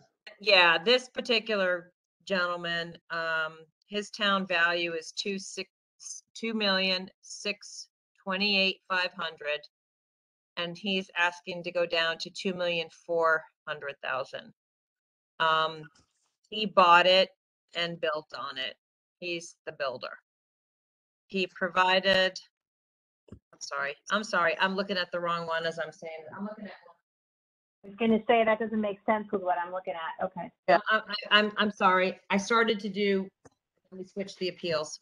Sorry. I think you could speak to both of them, but I think you each have to make motions for your individual appeals. Okay, so my So- guy, Mhm. this guy, he incorrectly put the same value as the town's value. So he corrected it to me by requesting a reduction of 150,000. So the town has his property valued at 1,144,900.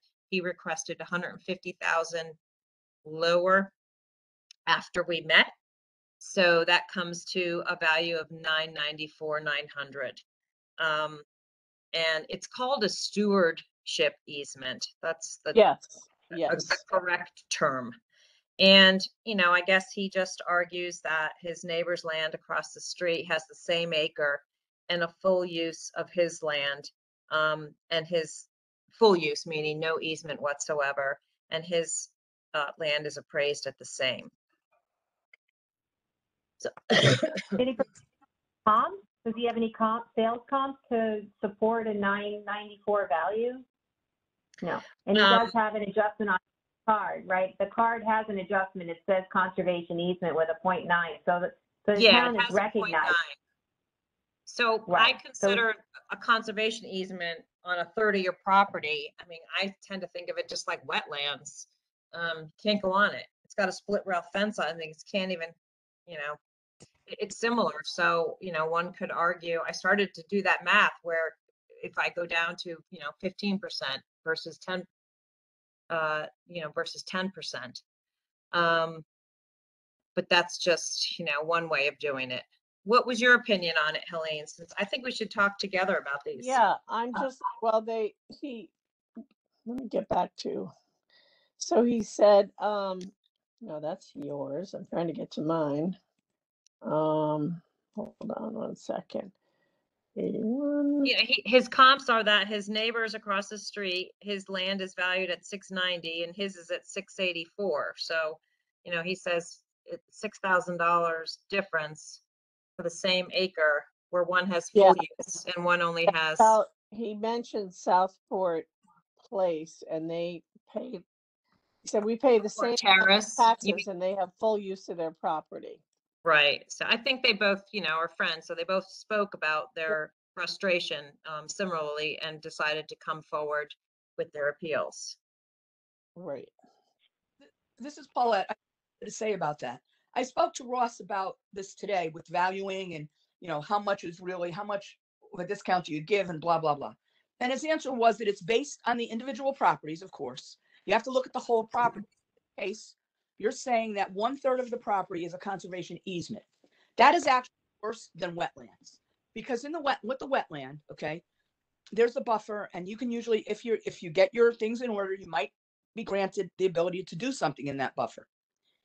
But with this thing, you're not allowed to. That split rail fence is to keep you out and to keep that wild. You're not allowed to cut it, mow it, weed it, do anything to it, and you're not supposed to even be walking on it. Yeah. So no use of 1/3 of his property. Yeah. That's worse than having wetlands that, you can go into, can't dig them Right. up, go into them.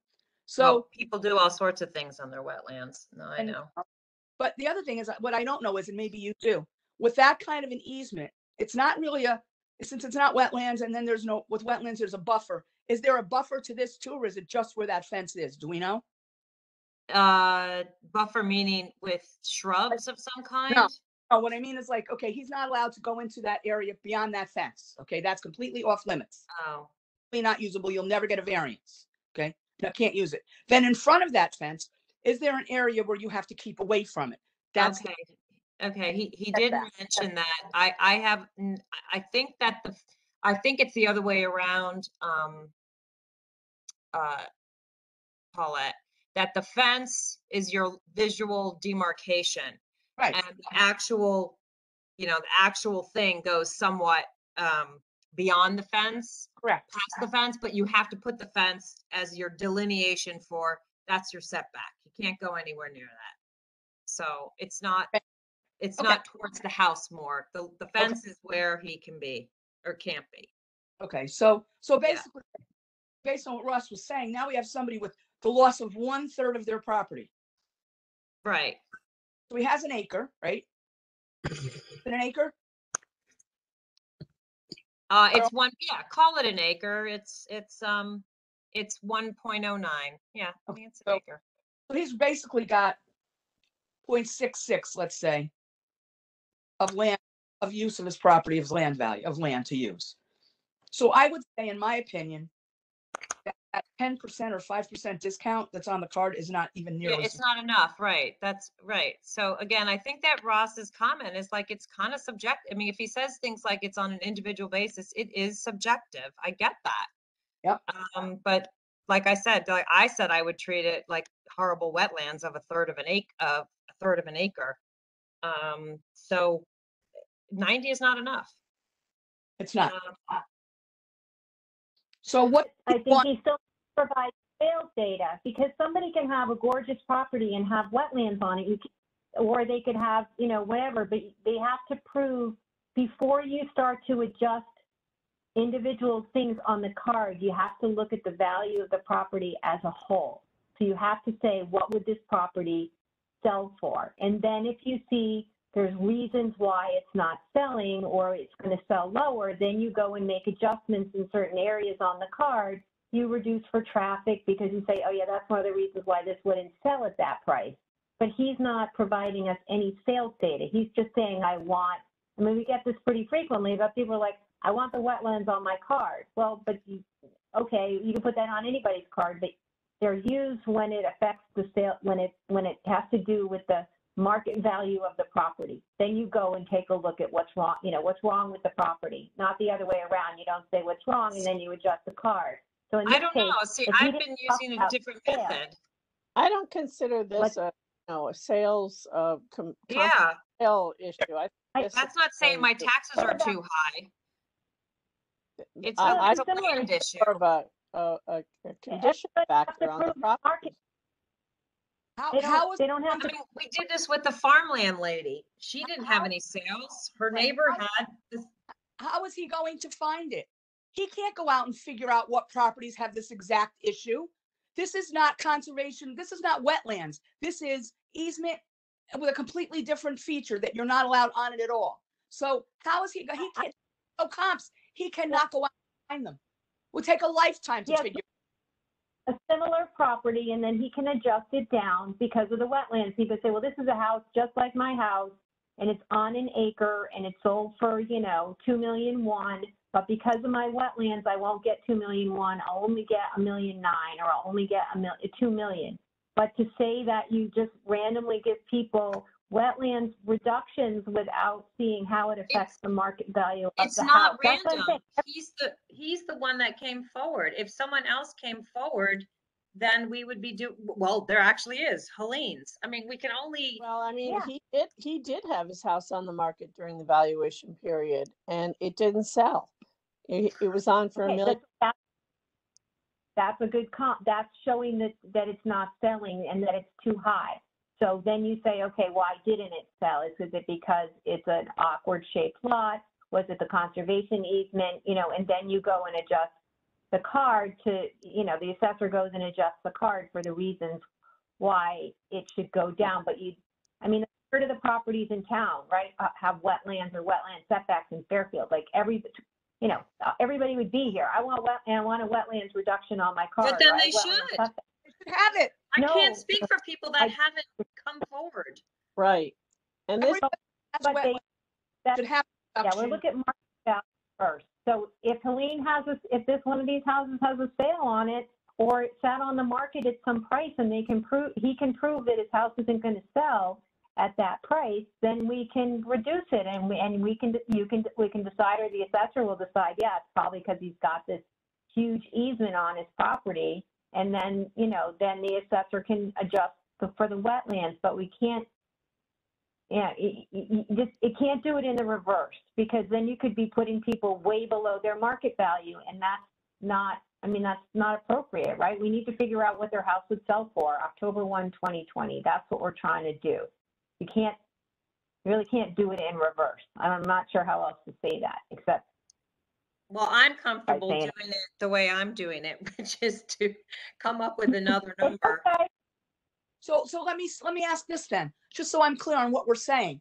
So are we saying that before anybody gets a wetland or an easement, this isn't wetlands, it's a particular easement, but it's along the same line. So are we saying that anybody who applies for that should be showing us sales comps every single time, no matter what? That their house sells less, finish, their house would Yeah. sell less because they have this issue on their property. And that's always the way it's been done. No, isn't true, because we didn't do it that way last year. We didn't do it that way this year. So is that what we're saying? That's the new standard that we've just made up today to meet our needs? Because it wasn't like that. I don't think that's the case. I think we look at the market value of the property, and then we decide why didn't it sell. And if we want the assessor to make an adjustment on the land, the same with, we just don't go randomly taking land down because people have, because they're wet, or because they come to us and tell us they have wetlands. But I don't feel like it's not random to me. It's not random. This is an appeal. I can't care about anyone else other than the people that came forward to make the appeal. I hear you, but if we told everybody in town, if you've got wetlands or a wetland setback, go to the BAA and they'll give you a reduction on your land. That And The comp is but it's not just willy-nilly. There's a house next door which is valued within $6,000, and he has full use of his acreage. Like, I don't really need sales data. It's not like he just came here and said, I don't like my number. He said, man across the street from me doesn't have any conservation or stewardship easement, and he can use the whole, and his land is valued the same. So like that to me is, that's the valid number to me. Maybe the neighbor's too low. We don't know that until we look at the sales data. The neighbor might be too low. And maybe this guy's right. But we have to use something. I don't care. I have to use that. Sales. I don't have to use a sales number. Okay, let's look at this. Carol, what does the town say that land is worth? I did the math. If I take the land at 690 and I bring it back to before he took the 90% reduction, and then I take instead an 80% reduction. I come up with a number of, hold on. I come up with a number that's 172,000 off, and he was asking for 150. I can do the math again for you. So 690, right? Yeah. Divided by 0.9 brings you to 766. So you take 766 and now you multiply times 0.8 instead of 0.9, and you get now 613. Sure, I'm doing this right. Is that correct? I'm looking. Following my math? Yeah, I think so. Okay. Oh no, why doesn't he have improvements? Oh, six, What is he asking to go Um, to? 5. Okay. You Well, can here's subtract the way I look at it. to amount, just to subtract the current value from your new land value, and then to subtract that from the total price. Instead of trying to add it all up again with the improvements, just take the difference in the land value and subtract it from the total appraised value. See, Right? What his land's what, 4.4, and you He want his says land to that be what? it's 16,700 square feet of his land is the stewardship easement. Yeah, okay, but we're just talking about how much do you want to take off of his land for that? You Oh. said it wasn't enough, right? You took him, so where do you want his land to be now? He's at 684, and where do you want the land now? 630, you said? I want the land to be 572. Because, and here's my thinking. He has whatever his property total is, right? He has no use of 1/3 of his land. So I took the value that the town gave him at the full amount, divided by 3, and then took that number and twice and came out with 572, because really that's what that's worth. The other land has no value. I don't want to hear that it provides a buffer. I don't want to hear that it's pretty. It's not pretty, it's ugly. And it's nothing but a hindrance. All kinds of animals are living in it, and you have to put up with it. So this is not a good thing to have on your property. So I looked at No, it that he has no use of 1/3. He gets 1/3 less value. I'm sorry, that's my way. but land is on a curve, right? An extra, square foot of land is not worth the same. It's not, you can Kathleen, build a house on a very small part of it, Ask you so something. it's not a 1-to-1 ratio. Well, There's a land. Well, you can only have it You one can't- way. Do you want it on a curve, or do you want to look at market value of sales? Because they're not the same. And that's what's wrong with the system that the assessor uses. I don't mean that his system is wrong and that he did anything wrong. What I mean is the way it's done, and I understand it's done that way for a reason, but it presents a problem when we do these cases because we don't care about that. The handbook says we're looking at fair market value. That is based on comps and sales and other properties. It has nothing to do with a land curve. Why is it that you know that land curve and none of us do? I mean, the assessor explains it all. I don't know what the curve is. I just know if you have a piece of property and you have, an extra 1,000 square feet of property on your land, it's not worth as much as the first 4,000 square feet of your property, because you can put a house on the first 4,000 or whatever. I'm just making up the numbers, right? Mm-hmm. But it's the minimum acreage. That's what, to make it a buildable lot, that's the most valuable part of your land. And anything beyond that doesn't add the same amount of value that those first 4,000 square feet add. So that's He's why. got a it's on big ass curve. house, so I don't think there's much backyard left there. I'll tell you that much. I think he maxed out Lot on the coverage. house. Yeah, so what is he appraised at right now? I mean, what are we trying to reduce him to? Well, I'm sorry, Paulette, did you say, what was your number? Because I just took 150,000 off of his land, because his reduction is, his request is 150,000 total, so I don't care where, it's not gonna reduce off of his home. So, his land, sorry, was, 684, not 690. That was his neighbors. So 684 minus 150 brings me to 534. And what was your calculation, Paula? Okay, I did it quick. You said 684 divided by 3 times 2. That's what you did? wrong. I had 684 divided by 3 times 2. equals times 2. So you came up with lower than that.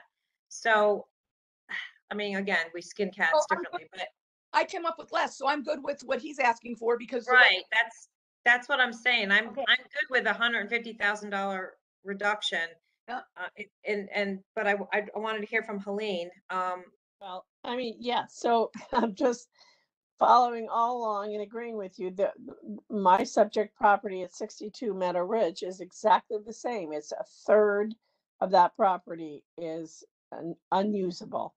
Yeah. So whatever we do to 40, we need to do to 62. Right. So, I mean, I'm inclined to say the 150,000 is reasonable. He's giving some value. What does to he that. want to, what's his total amount he wants to go to? Well, for him, it's 994,900. Oh. Appraised value? What's yours? He wants to go to 1,464,114. He's right now at 1,678,400.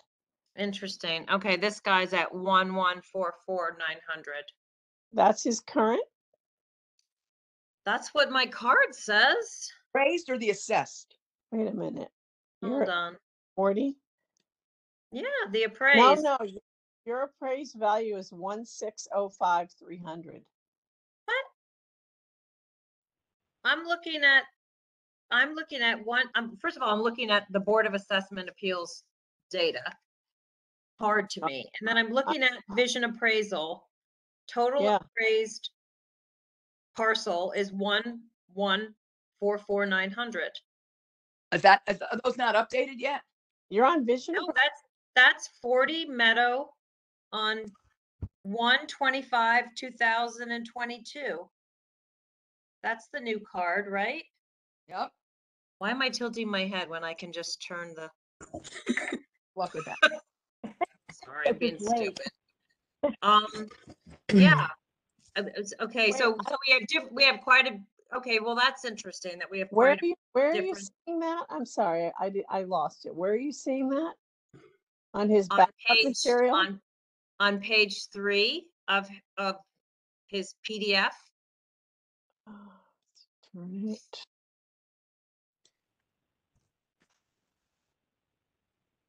So that's okay. January and 1,144,900. Yeah, because I see his bill. His bill says his assessment is 801. So if I take 801 and divide by 0.7, yeah, I get that 1,144. He didn't provide his field card in this backup. Your guy? I only have the town, the current one, the non-current one. Oh, the non-current one. Yeah. So they got lowered. They got lowered. This is Kathleen. Why don't you, because these houses have had work on them and, some of the cards are already beyond the reval, like the brand new cards probably are showing the values beyond the 2021 grand list because they update the vision. So I think what you need to do is decide how much you want to take off for each of these pieces of land. And then let's just approve that and have Ross tell us what the appraised value is. Same thing. We'll just correct the minutes because, one thing shows 1,1, the field card shows 1,6. It's because they're moving, because they're doing work on it. So I would, the spreadsheet is probably correct with the current value. So I think we'd be safe with that. But, I think, you should just, I don't know, figure out how much you want to take off. He has his CO from September of 21, and I'm looking at a card of from January of 20. But okay, okay. Yeah, the 2021 grand list number that Ross put on 40 Meadow Ridge on the, on his spreadsheet and links it in from the vision database is 1,144,900, right? And he's requesting to go to 994,900. So. Well, he requested to go 150. He wants to reduce his land by 150,000. That was his, I backed into that number. Take it off. Right. So that comes to 994,900. So that's what I think you should vote on. Yeah. So if you want to vote on the 150, I would just do that.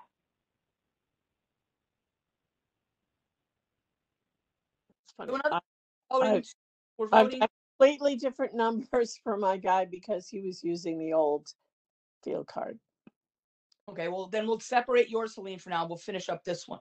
So one, we're making a motion to grant to the requested value. Is that what we're doing? Yeah, Okay, well then let's do it. And the requested appraised value for that house is what?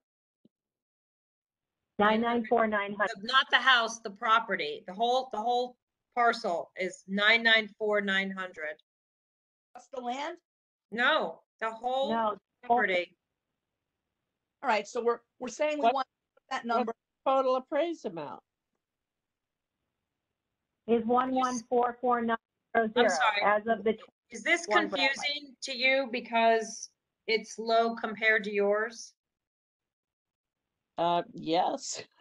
Yeah, okay, I'm trying, I'm not looking at yours, so that's why I'm asking. Yeah, I mean, when I started hearing your numbers, I'm like, wait a minute, I'm going crazy trying to find what you're talking about. Hmm. So I don't have no, these. it's because it's under construction, so it's changing. So you have to take whatever the grand list was that he certified, as of October 21st, 2021, however far along the house was in terms of livability and all of that. So perhaps they didn't have their CO, maybe it wasn't 100% complete. So as of last year, he's Okay, paying taxes on, Okay, right? Get it? okay, I'm reading And so- down the building Different. permit. It says it's 50% complete, Right. even though it's printed dated 1/25/2022. Because that's So- after October 1, 2021, right? So his values are what the card showed on October 1st, 2021. And so the card showed 1144900. So that's what he would be taxed on this year, or 70% of that. So if you just want to take 150 off, take it off the 1144900. And Helene's will be separate because her guy's, that property is further along or it's finished or whatever. This guy's is still under construction. It's not finished, but you still by the 150. So that's what you need, or whatever the dollar amount is you want to take off. If you think it's 150, I would just, it's Yeah, after 9 o'clock. exactly what he wants. He go for wants it. that taken off his. Right. That's what. So just take Yeah, I 100,000. honestly am confused now because I'm under the assumption that he's living there now and has a CO. So I would rather just say, if we're agreeing to the 150 off the land, let's let that part be accurate and let the building values unfold the way that they should. Yeah, we can't say where it's going to go. We just have to give them a Why dollar can't amount. we, and why take- can't We used I to say see what that. the land is. The land says it's 684,400. I'd like to be able to reduce that land value by 150,000, and Aline can do the same. No? Yeah, Why can't I? recommend that. Yeah, you're going to tell him to take it down a certain point something, right? There's no way he can just get to 150. That's why if you want to take him to a 0.80, you need to reduce them by, whatever that price is, right? Come to what, an 80, and don't do his value. Do whatever something that will work for the computer so that, right? It's that. No. He said In order for 0.90 already. in order for Or you- this to stick and that it doesn't come back the next, valuation and it changes all over again, don't we need to change the condition factor on the land or whatever? I just don't want it to, have this used to happen all the time. We would reduce it in price, but then it was the same issue and then people were coming back with the same thing. Like, my land valuation went back up again. So this is all about the land we're talking about with the easement. I just want it to be a more permanent thing. Okay, so, and I agree. So Carol, tell me again, because I don't have it in front of me and I don't know why. Tell me again, right now, the value of the land, the appraised value of the land is what? 684,400, and that has a 90, before I speak, I just want to double check it. I believe it has the 90% condition on there, but Okay, so I get it now. So he wants the land to be 534 if we take the $150,000 off, right? how is the other, of course, I can't find that now. That's what it was 664 4. Rod can't, he can't do like individual dollars. Peter maybe remembers, I don't know if he has to round to 100. There's some, even if you do it with the land values, it rounds them. It doesn't, you'll never see a landline, right, that says $4.55. Yeah. You'll see it. And What are we, the federal government, just round up and down at will? Okay, but yeah, I mean, okay, so the real number is 760 before any reduction. Okay, So- 7. So what I'm trying to say is if we take 684 and we reduce it by the 150, the target number, okay, is 534. That's the target number. So the only way I can figure this out is to take 760, which is it before a condition percentage, and start using my finger to multiply. So 760 times 0.6 brings me to 400. That's not good. So 80%, try about 80%. a 0.7. Try 80%, About 0.7. Try 80. 80% is 600. Still not good. 80's not So enough. now I got to do 75%. Hold on. 0.7. Nope, 0.7. still not good. No, wait a minute. Point. When I did it, 70. There I go. 70% brings me there, That's what I'm saying. That's what I thought. which is Okay, actually kind 70%. of close to you. You were saying, what's 2/3? 2/3 is 66. 2/3 So- was 560 something. Yeah. So it's All right. Okay, so Now, yeah. Carol, you take that same formula and apply that to 741. huh? What? Sev- Wait, so hold on, 741. I gotta write this down for myself. So 70%, we want the condition to be changed from 90% to 70%. Right. All right, what's yours?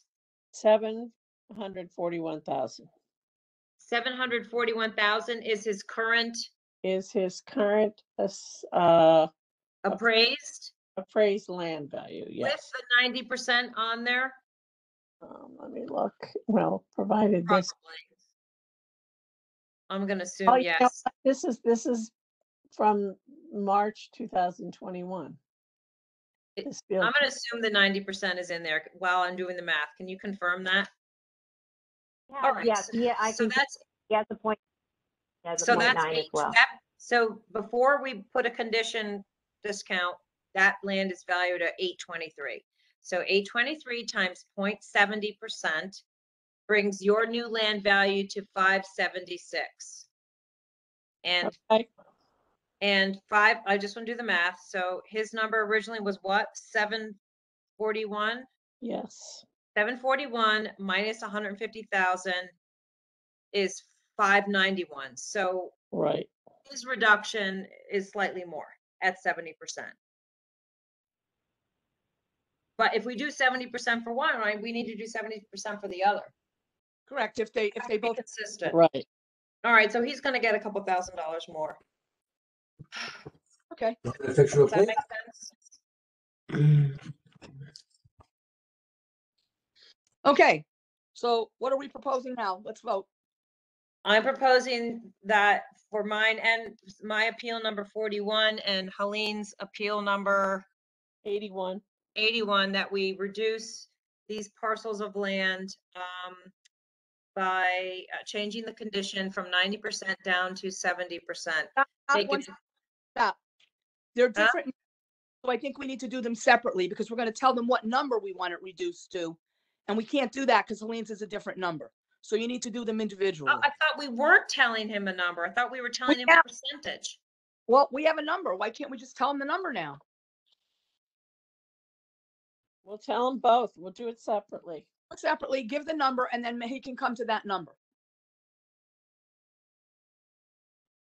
Because the reason he can do it is because it's a whole, the way my theory is, he can go 90, 85, 80, 75, 70. So it's not a weird number. If it was an unusual number, like 64%, I can see why he can't come to that number. But a whole number like that, he should be a percentage. I mean, if it was 64%, I can see why he can't do it in the computer. But if we're going to 70%, he should be able to hit that number. Okay, Ms. well, that's what I'm Kathleen, no, saying. He can I use think it. we It's should just vote as what it 70%. calculates out to.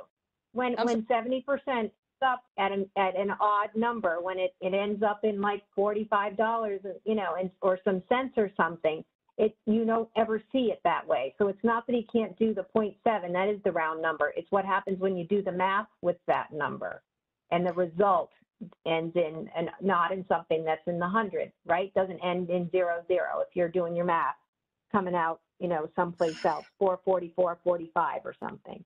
So that's This is why I wish so he was that's just why. available. Okay, never mind. Let's do them Yeah. together.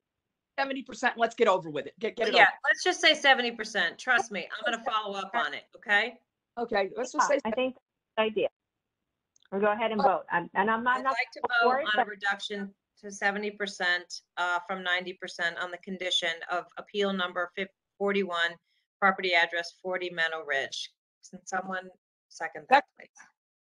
And we already did the first and second. So that was what you wanted to do. So all in favor of changing the land value reduction from 90 to 70%, please raise your hand. I can see no one right now, so my hand is up. Mine's up. Anybody else's hand is up? Carol's yours up? Yeah. Peters is up. Okay, Peter's up. Kathleen? No, I'm going to vote no. Okay, so the motion carries with a vote of 4 in favor, 1, and 4 in favor, and Kathleen Griffin is opposed. Helene, do yours. Let's go. Okay, we already made the motion. Let's have a vote for appeal number 81. We reduced the land value from a 90% to 0.70 for 62 Meadow Ridge Road. All in favor, raise your hand, please, or just call out your name because I can't see the hands. Carol, yes. Helene, Paulette. Peter, did you say yes? I can't hear you. Yes. Okay, Kathleen? No. Okay, the motion carries by a vote of 4 to 1 with Kathleen Griffin opposed. Okay, thank God those are done. So I had a headache. Well, the headache hasn't ended. There's another Meadow Ridge. Okay, let's do the Meadow Ridge. Get it over with. Completely separate. This guy, this is, I'm sorry, What this appeal was number? What appeal I'm sorry, this is appeal number, I'd like to make a motion to grant the appeal for appeal number 59. It's property 100 Meadow Ridge Road. The town has it appraised at $2,628,500. The appellant is requesting an appraised value of $2,400,000. Okay, appeal number 59. Let me find it. You want to second that? I did while you were talking about. Oh, okay. Thank you. So this is the owner provided his appraisal, which was done in January of 21. So it's a little bit after the time period, but I think I'm okay with that because it's only getting what? It was done in 21, but is the findings as of October 2020? Yeah, so the properties that are included are, one of them is, whoops, sorry, I just lost it, is 91 Meadow Ridge is another one. Let me see when that was sold. I know it was, I checked these and I can't see them. Oh yeah, that was sold in July of 2020. And Sasko Hill Road 541, again, that is Southport. Sold in May of 2020. And Warner Hill Road sold in September of 2020. So I think this is a pretty decent appraisal. There's, their basic adjustments. I mean, they're all in Southport. They're all very large homes being adjusted for, square footage, but they're all over 6,000 square feet. One goes as high as 9,000 square feet. The subject is 7,300 square feet. You also have Um, the comps of Meadow Ridge Road, Holmes Farm Road, and Golden Pond Lane. Well, I'm looking at the appraisal. Where are you looking at those comps? Yeah, keep going, scroll down more on the appraisal Oh, where he had additional comps. So oh, he's got okay. comps, so that's plenty. Yeah. Yeah, I mean, I like the appraisal. The only other comment to make is that for some reason, this appraisal, I think it was during his refi, to be honest, or his mortgage. The appraiser used the town car data, which showed that he had a finished basement, and he doesn't have a finished basement. So, he started to discuss with me that we needed to change the field card. And my note said from his email saying that he was going to go request that, but I guess he didn't. So I put in a request to Ross, uploaded all the photos because he went home and shot a bunch of pictures and sent those over to them. I don't know if they have to do a site visit, but the whole basement is not finished at all. So this appraisal, takes that into account, but he said, I don't care. I just want to get down to the 2.4 number. If that makes sense. So what I'm saying is this appraisal says he did have this finished basement, but he doesn't. Okay. So it actually would be less.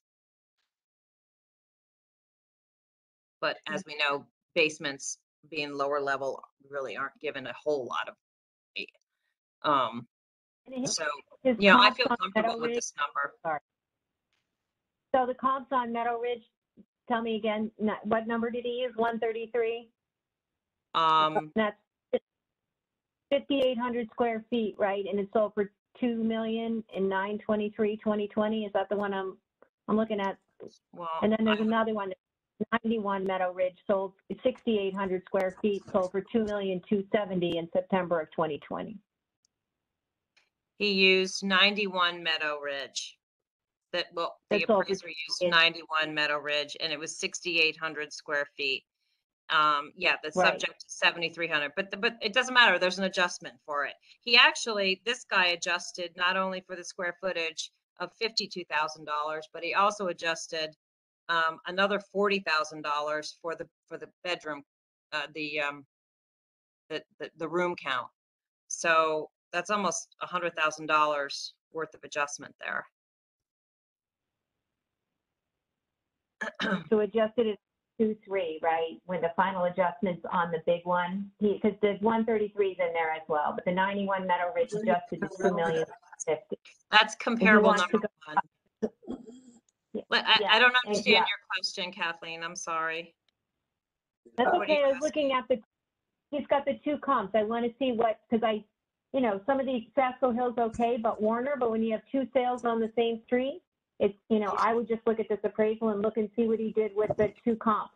So the 91 Meadow that's smaller than his ended up adjusted. It's got very low adjustments. It ended up at $2,350,000, right? Right. And then the other Meadow Ridge, which is even smaller, and that one it sold for $2 million. I'm just looking to see what it adjusted to. And he adjusted that one up to $2,406,000.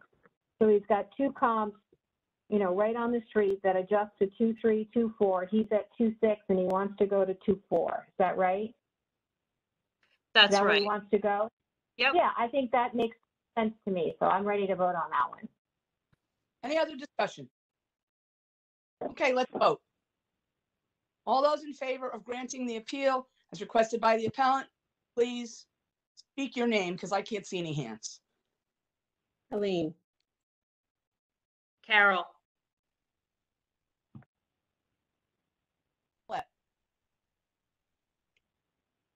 Kathleen? I think Peter's a no, right? Peter, are you a no? I was a yes. Okay, so it's unanimous. Oh. Is that That's correct? unanimous. Okay. So the appeal, the motion passes as requested. The appeal is granted unanimously. Okay, now that on my list, that's as much as I had. However, we have some time. I don't know if anybody else is ready with anything. Carol, you have some for tomorrow? Let's see, what do I have? 120, 121, 117, 118. I don't know those, but I can look at them right now. I mean, I haven't reviewed my notes. Okay, well, if you're not ready, that's okay. I just thought as long as we had some time, we would get a few more in. Well, maybe some of them are personal property and I can go quickly, but can I just look and see what they are? Is this Peter or Kathleen? Do you have any that you're ready to do? 120. I'm gonna guess that's a no. Let me see, I'm looking to see what I have left. Sorry, because I didn't have any on the list for tonight. I had 4 tonight. That was always on my list. So let me see. Oh, I probably can do 117. That's a personal property. We always say those are kind of easy. You want to do 17 while Kathleen's looking? Let's go.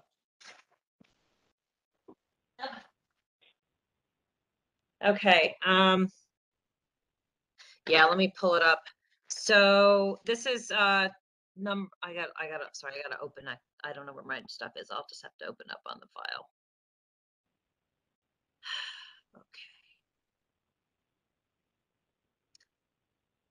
Where is it? I mean, I Come could on. do number 67 probably. You want to do I need to number? pull out my, Wait, where are you, Kathleen? You want to do number what? 66? Okay. 7. I'm going to need a minute to look at it. But Okay, I got, wait, Quinn. Thomas Quinn. Is Thomas Quinn appeal number, 1, what did you just tell me? You said you thought you could do I 117. could do, I'm sorry, hold on. Okay. Quinn is number 117. Okay, well, Kathleen, I have it up on my thing. So, looking at your, yeah, so appeal number 117, I'd like to put a motion to, I don't know how to give the number yet, so let me think this through for a second. May I just bring it to the table to discuss it? well, let's go. Okay. All right. So, this is Quinn Contracting, and he, let me see, hold on. He is at 60 Charles Street, and he has basically just a laptop. And I told him that he needs to go and make his declaration. And he has indicated that he will go ahead and do that. I told him I can't reduce the penalty, but I can bring him down to his laptop value of $250. Or I would propose that we do that. Okay. So, What did the town value? What did the town's? yeah, I'm looking. The town put it at, looks like $2,000 for his assessment. Okay. You know, this one I don't have. The paperwork doesn't show me what how we used to have those cover notes from the assessor. Yeah. I don't have a cover note on this one. I just have like my handwritten notes. So it's whatever, it is what it is. Actually, what's interesting is I have number 117, and the file, is anyone pulled up this file? This file says 112. I have 117 on the appeal number on what I'm looking at. BAA. Really? Yeah. Okay, when I click onto 117 for Quinn Contracting, it comes up, I thought it came up as 112.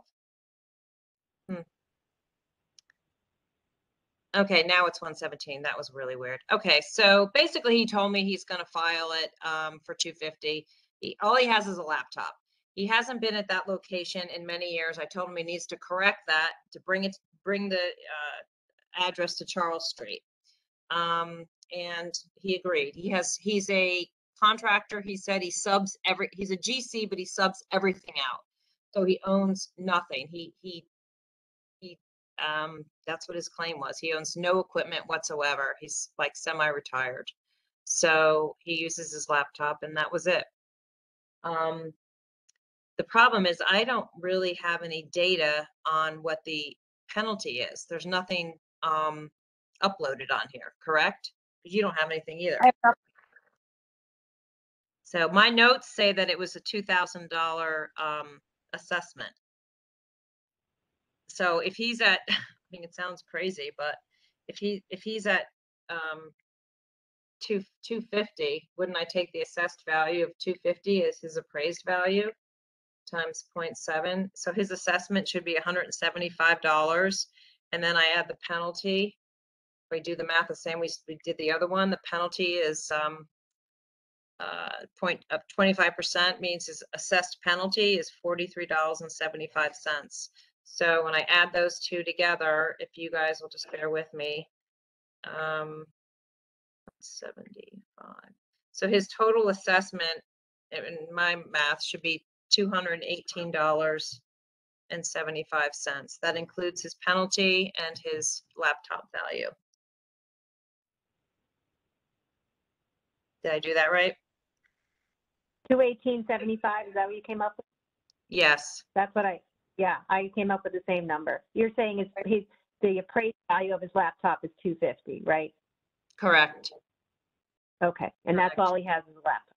But That's has all he he has filed left. yet, or we don't know that he's filled out his paperwork yet, right? He hasn't filled out his paperwork yet. I sent him another reminder. Okay.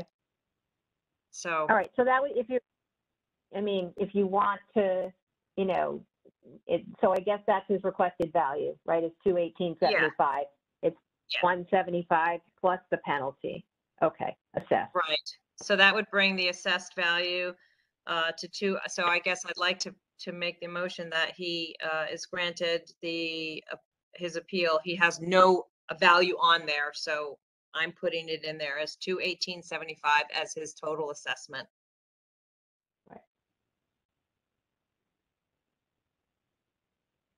Okay, I think we don't have to second, just vote on that now.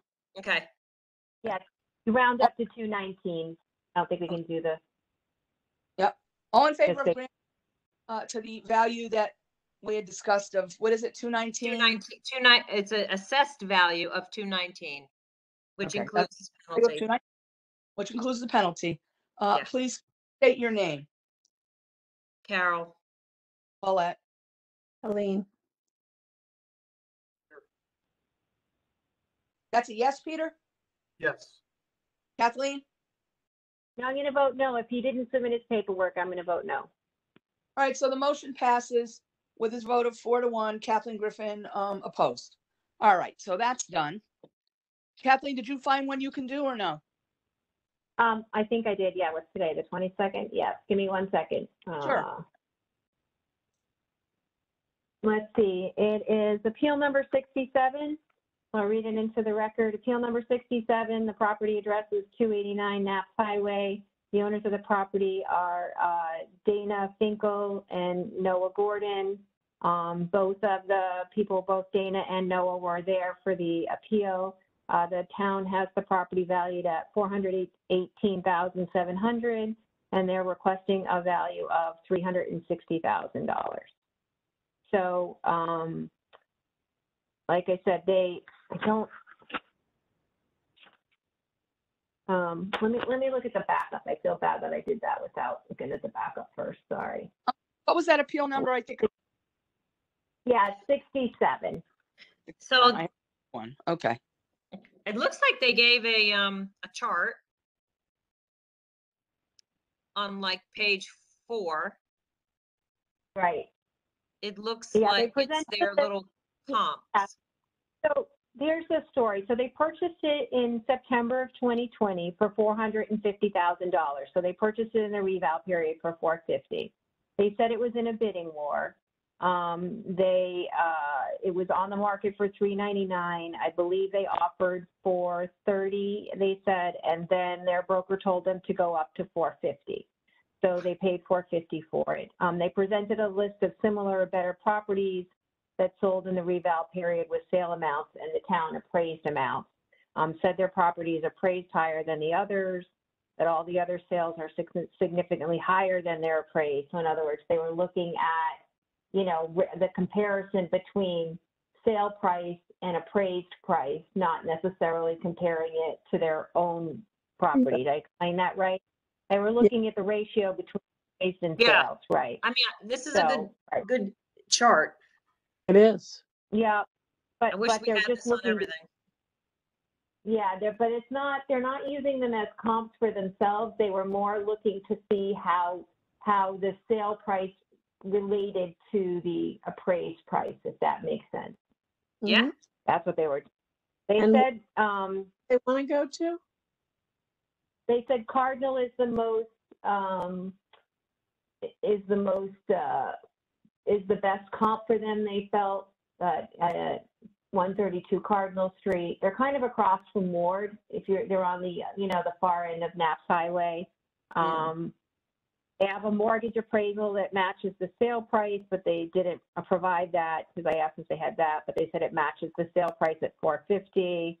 They said Cardinal's the most similar that sold for $444.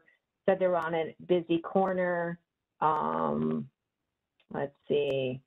What do they want to go So to? that's the 360. That it comes from the Cardinal property. So I think they were looking at the ratio of Cardinal to its appraised value. And if Cardinal sold for $444, then they should be at the 360 that the town has Cardinal at. So that's how they were doing it. Yeah. I mean, So- it's interesting. I'm looking at the other two on Naps Highway. I mean, it's interesting. I don't know what's going on with that one below it. It sold obviously during a much higher period, but I'm just looking, the year built goes from 1951 of theirs to 2007. It's a bigger living area. And yet the appraised value is lower. That's what I said. People come in, they want what their neighbor has. So I always have to say, your neighbor might not be right. Your neighbor might be too low. And often, people aren't going to bring in their neighbor's properties that are higher and say, I want to be high like my neighbor. And so, it goes from 10% under or 8% under to 8% over. So there's always going to be people over and under, what maybe the true market value is. So in this case, some of these are way under. Right, the town has them under their sale prices. Those are that 11/8/2021 is that's a year later, so that's a sale later. So I looked at it. The town has them at $418. They paid $450. They said they were at $430. The broker pushed them to go higher in the bidding war, but I still think at $418. I think the house. If you look at the pictures of the house. It's all redone. It was a bidding war, started at $399. So I think they're probably right at $418. I don't think they should go to $360. I don't see support for that, especially since what they paid for it and what it was on the market for, and that it was in a bidding war at $399. So I think $418 is probably accurate.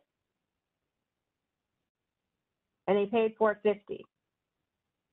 In September 2020. Unfortunately, they got forced into paying more than they should have. So No. Oh, God, I hate this. $430 was where we'll find another house instead of keep. And it's, yeah, but the town have them at $450. The town has them at $418,700. I don't think I would have continued to have them bid on that, but that's just me. They said they love their house. They're happy to be here. She grew up here.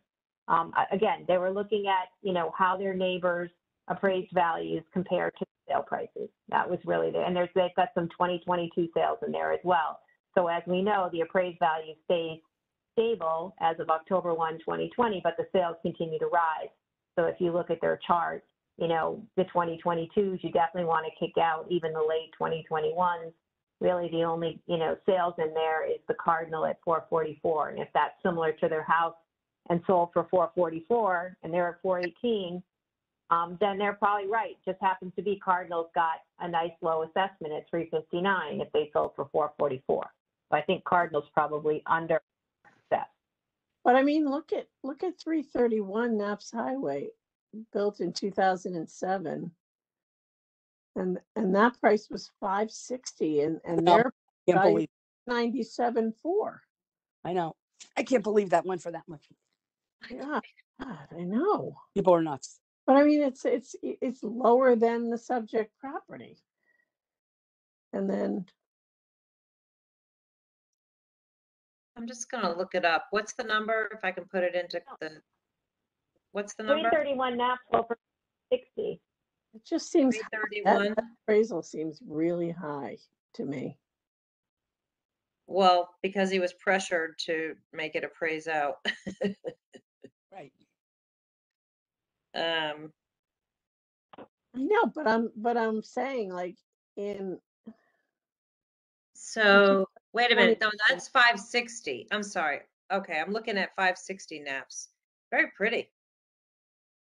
The one that sold for 560,000. yeah, It was a Jesus nice house. Christmas. 331, right? What? I'm shocked that a house like this would be on Naps High. Wait a minute, 331 Naps Highway. It says unit. This isn't a PUD. No, No, I there's don't no. think That's a mistake. Naps Highway. it says 331 Naps Highway, and then it says the words unit 331. Let me look at That's a condo. Doesn't that mean it's in It's a a PUD? condo. No, it's a condo. Oh, they're in a condo. Yeah. Well, it's like Greenfield Hunt / condo. No? Oh, It's that's condo-wise. yeah, that's like a front to back. I know which one that is. Yep. Oh, it says units in complex. Hold on. Yeah. It is, okay, I'm confused now. So that is a townhouse. It says it's under townhouse. So let's not use that one. What's the other one? What is their actual number? But they're even less than their Yeah, I place. know. But And maybe that- because it's a like- condo, because what is theirs a condo? No, it's a single-family home. Look at it. It's a redone cape. They What's the bought it right in number? the Reval. Their property, 289 Naps. 239. No, 289 Naps. Oh, 89. I'm sorry, I'm in Smart MLS.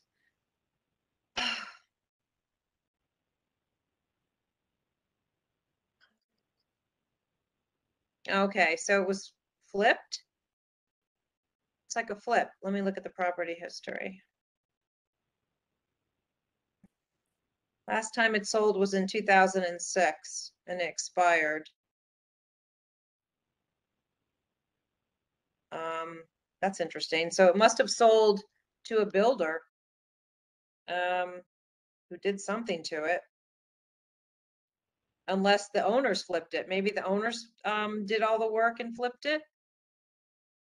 All right, I guess. About the subject? No. Yeah. No, they bought it. No, they I'm were not, in I don't mean the bidding current, war. I'm sorry. I meant the previous owners. There's no sale in MLS for a long, long time. So whether it went privately, we'd have to look at the Or- land card. But okay, it's a beautiful, I mean, it's a beautifully done.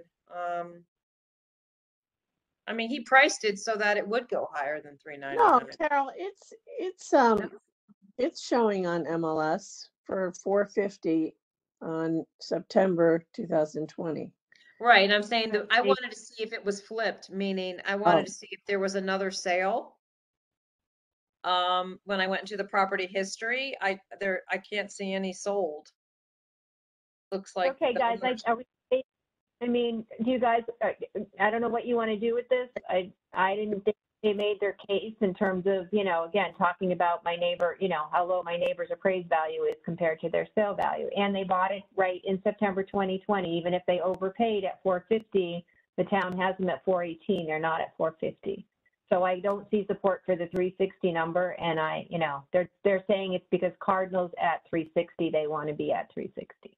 So I can call for a vote, or if you think you're going to do something different with it, but I'm getting tired. Sorry. Well, it's just we're kind of picking a random number here, but my gut tells me I feel bad for them. that's very high. Even, even with that sale price, because we know that they were in a bidding war and pressured. Yeah, it's just not fair. That's why I feel like when they show these, I understand what his taxpayer is saying. They're looking all around. I mean, they showed two from their right on their street. It's just not fair. So, if we lowered this, what would you feel comfortable going to, Kathleen? I mean, based on Cardinal Street. I don't Yeah. think she wants to. No, like I said, I don't think they made their case that, again, they're asking for what the neighbor has, right? They're asking for what Cardinal has. And they did, their case was that it was $399 and it was a bidding war. It was at $430 and then their broker told them to go higher. So they went to $450. So and this was September, whenever the market was crazy. So I think there were bidding wars and things were selling over asking, right? I mean, that's what was going on in the market. So it was on for $399. I think $418 is a fair price for, given where it closed. I don't think, if it was at $450, then I would say, yeah, I agree. They got, perhaps their broker made them go way, way too high if it was $399 on that size property. But there's a few other houses on that street that are in the fives. I don't think it's the most expensive house in the neighborhood. I don't think they overpaid by $100,000. I mean, they want to go to $360, and I just don't think that. I'd rather have them come back, and show me some other sales that were like that. But I don't think they made their case, and I don't want to name a number for them. I'm just looking at Cardinal, see what that.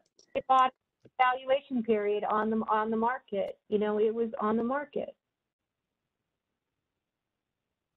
I mean, Cardinal is adorable. And Yeah, and Cardinal sold for 44. That's what I'm saying. Yeah, for In October, right, for 444. It's sold. Right. But the problem in their case is that what they're saying is that Cardinal is appraised by the town at $359. That's they want to be where the Cardinal is. But Cardinal was a good sales comp for them at 444. So again, but they're not at 444, they're at 418. Again, they were looking at the appraised value and they want what their neighbor had. I think that's a great comparison. They're almost identical. It's two different philosophies. That's the issues. We're looking at comps in newness and in price range and in the right time period and in the right square footage and in the right geographic area. And we look at it from the sales and then we go back down to the appraised value. And I think what we're saying is that if this house is appraised at one number, it's hard. It's a struggle for us to burden one taxpayer and not another. And I would agree with Kathleen when it comes to the sale price. It's what we've always done. And I understand what she's saying. But my concern is that it's not just one neighbor. It's every one of these houses that sold for 4 something and 5 something is valued in the 3s, and theirs isn't. So I wonder why. Even the one on Knapp's Highway sold for $560, appraised for $397.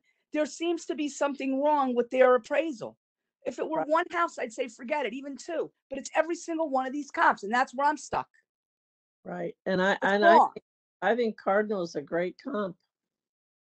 It's wrong. Yeah, so I think these are the kinds of things that we need to look at because, as we said, 10% of the town is going to be undervalued, 10% is going to be over, or whatever. 50% is going to be under true market value, 50% is going to be over, and probably no one's going to be right.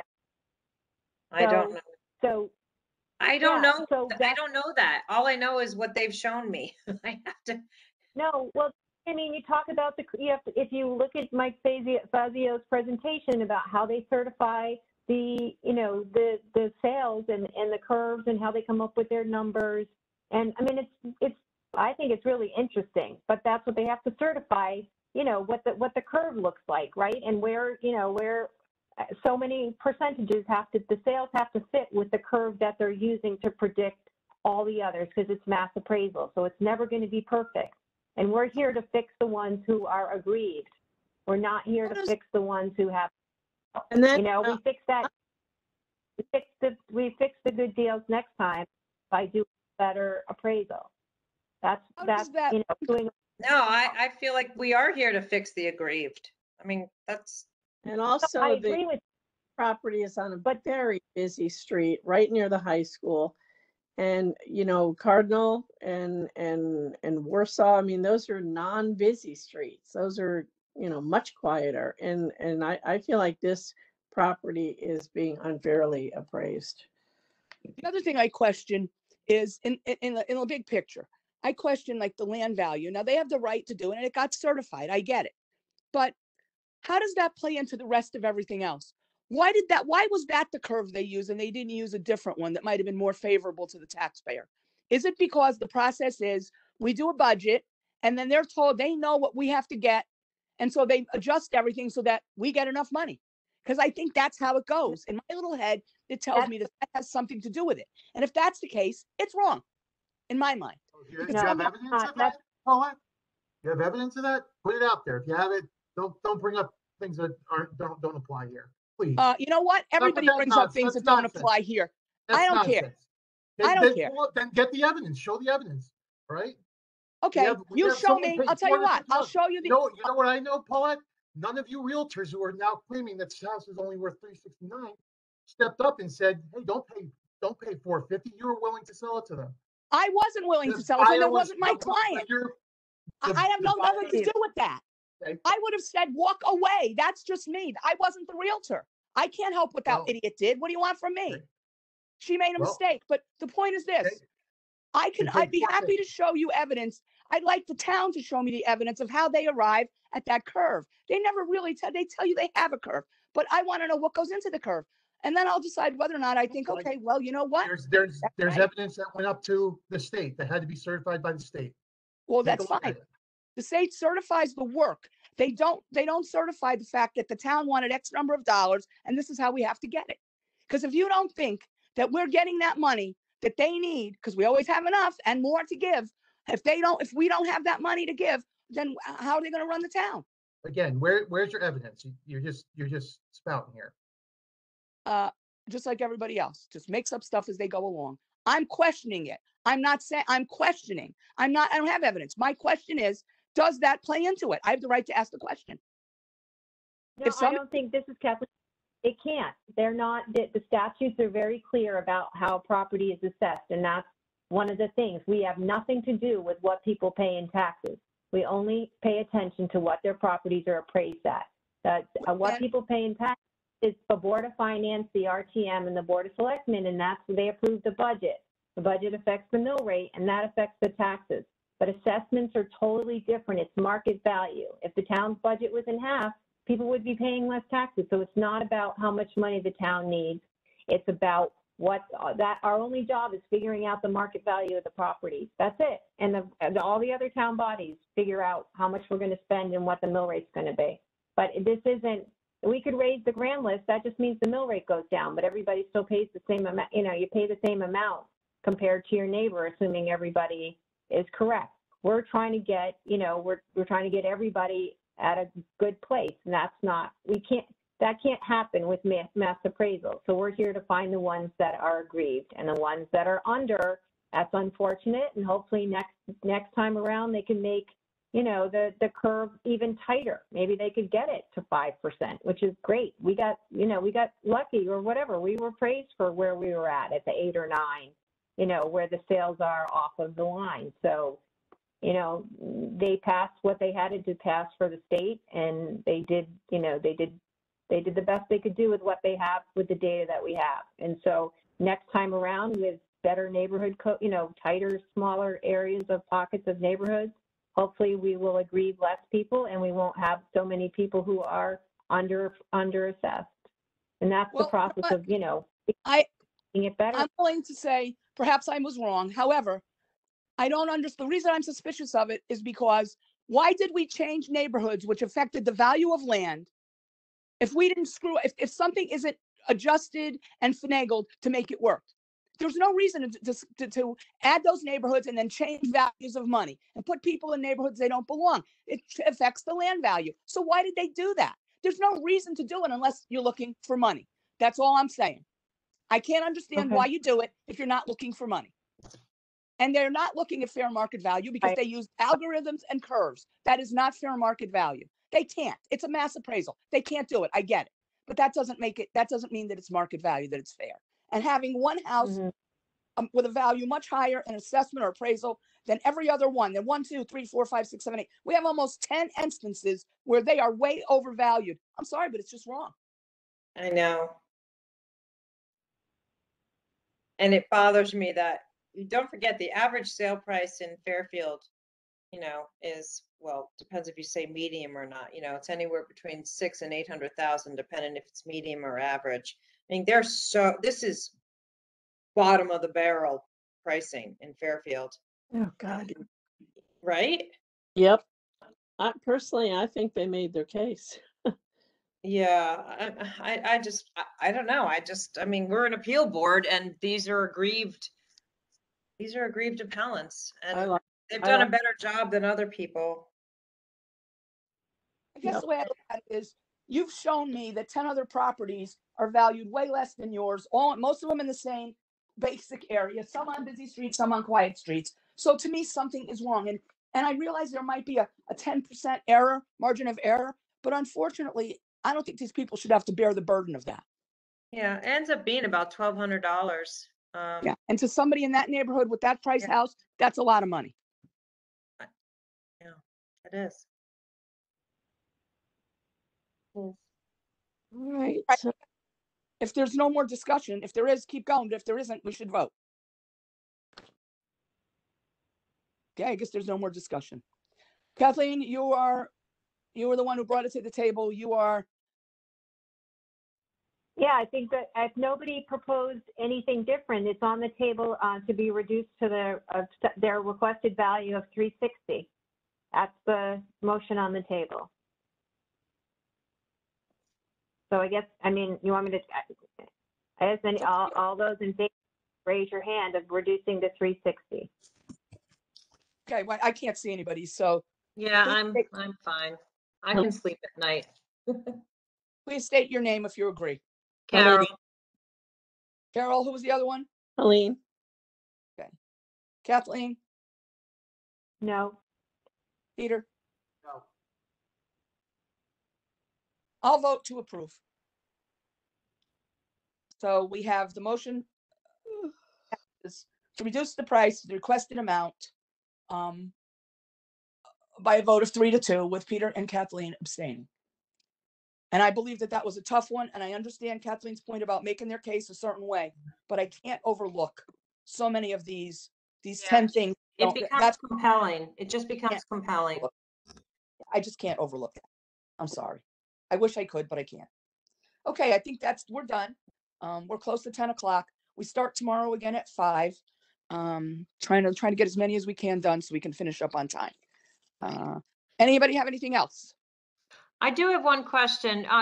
Kathy, where are we with appeal number, people can go, appeal number 26, 649 Roland. Did we approve that? I don't have all that information in front of me. Oh, okay. This is Kathleen. I do. As 26 that's Alice DeCenzo's house on Roland Road, Yes. right? Yes, Okay. Yeah. That was We did approve that. four Yeah. two- that was approved. Okay. Yep. And then the other one Yeah. that I was confused about was appeal number 3. That was 2493 North Benson Road. The one that We had did not, this. Yeah, we We don't did have that that settled yet. Okay. Yeah, we didn't So, settle that. did you get All right. I'll try to do that tomorrow and see where I got with the town. that should be, Thank you. All right, good. All in favor of adjourning? Good. I'm assuming everybody said yes. Meeting is at Yes. 10. Yeah. Thank you. See you tomorrow. good night, everyone. Good night. Bye. Right.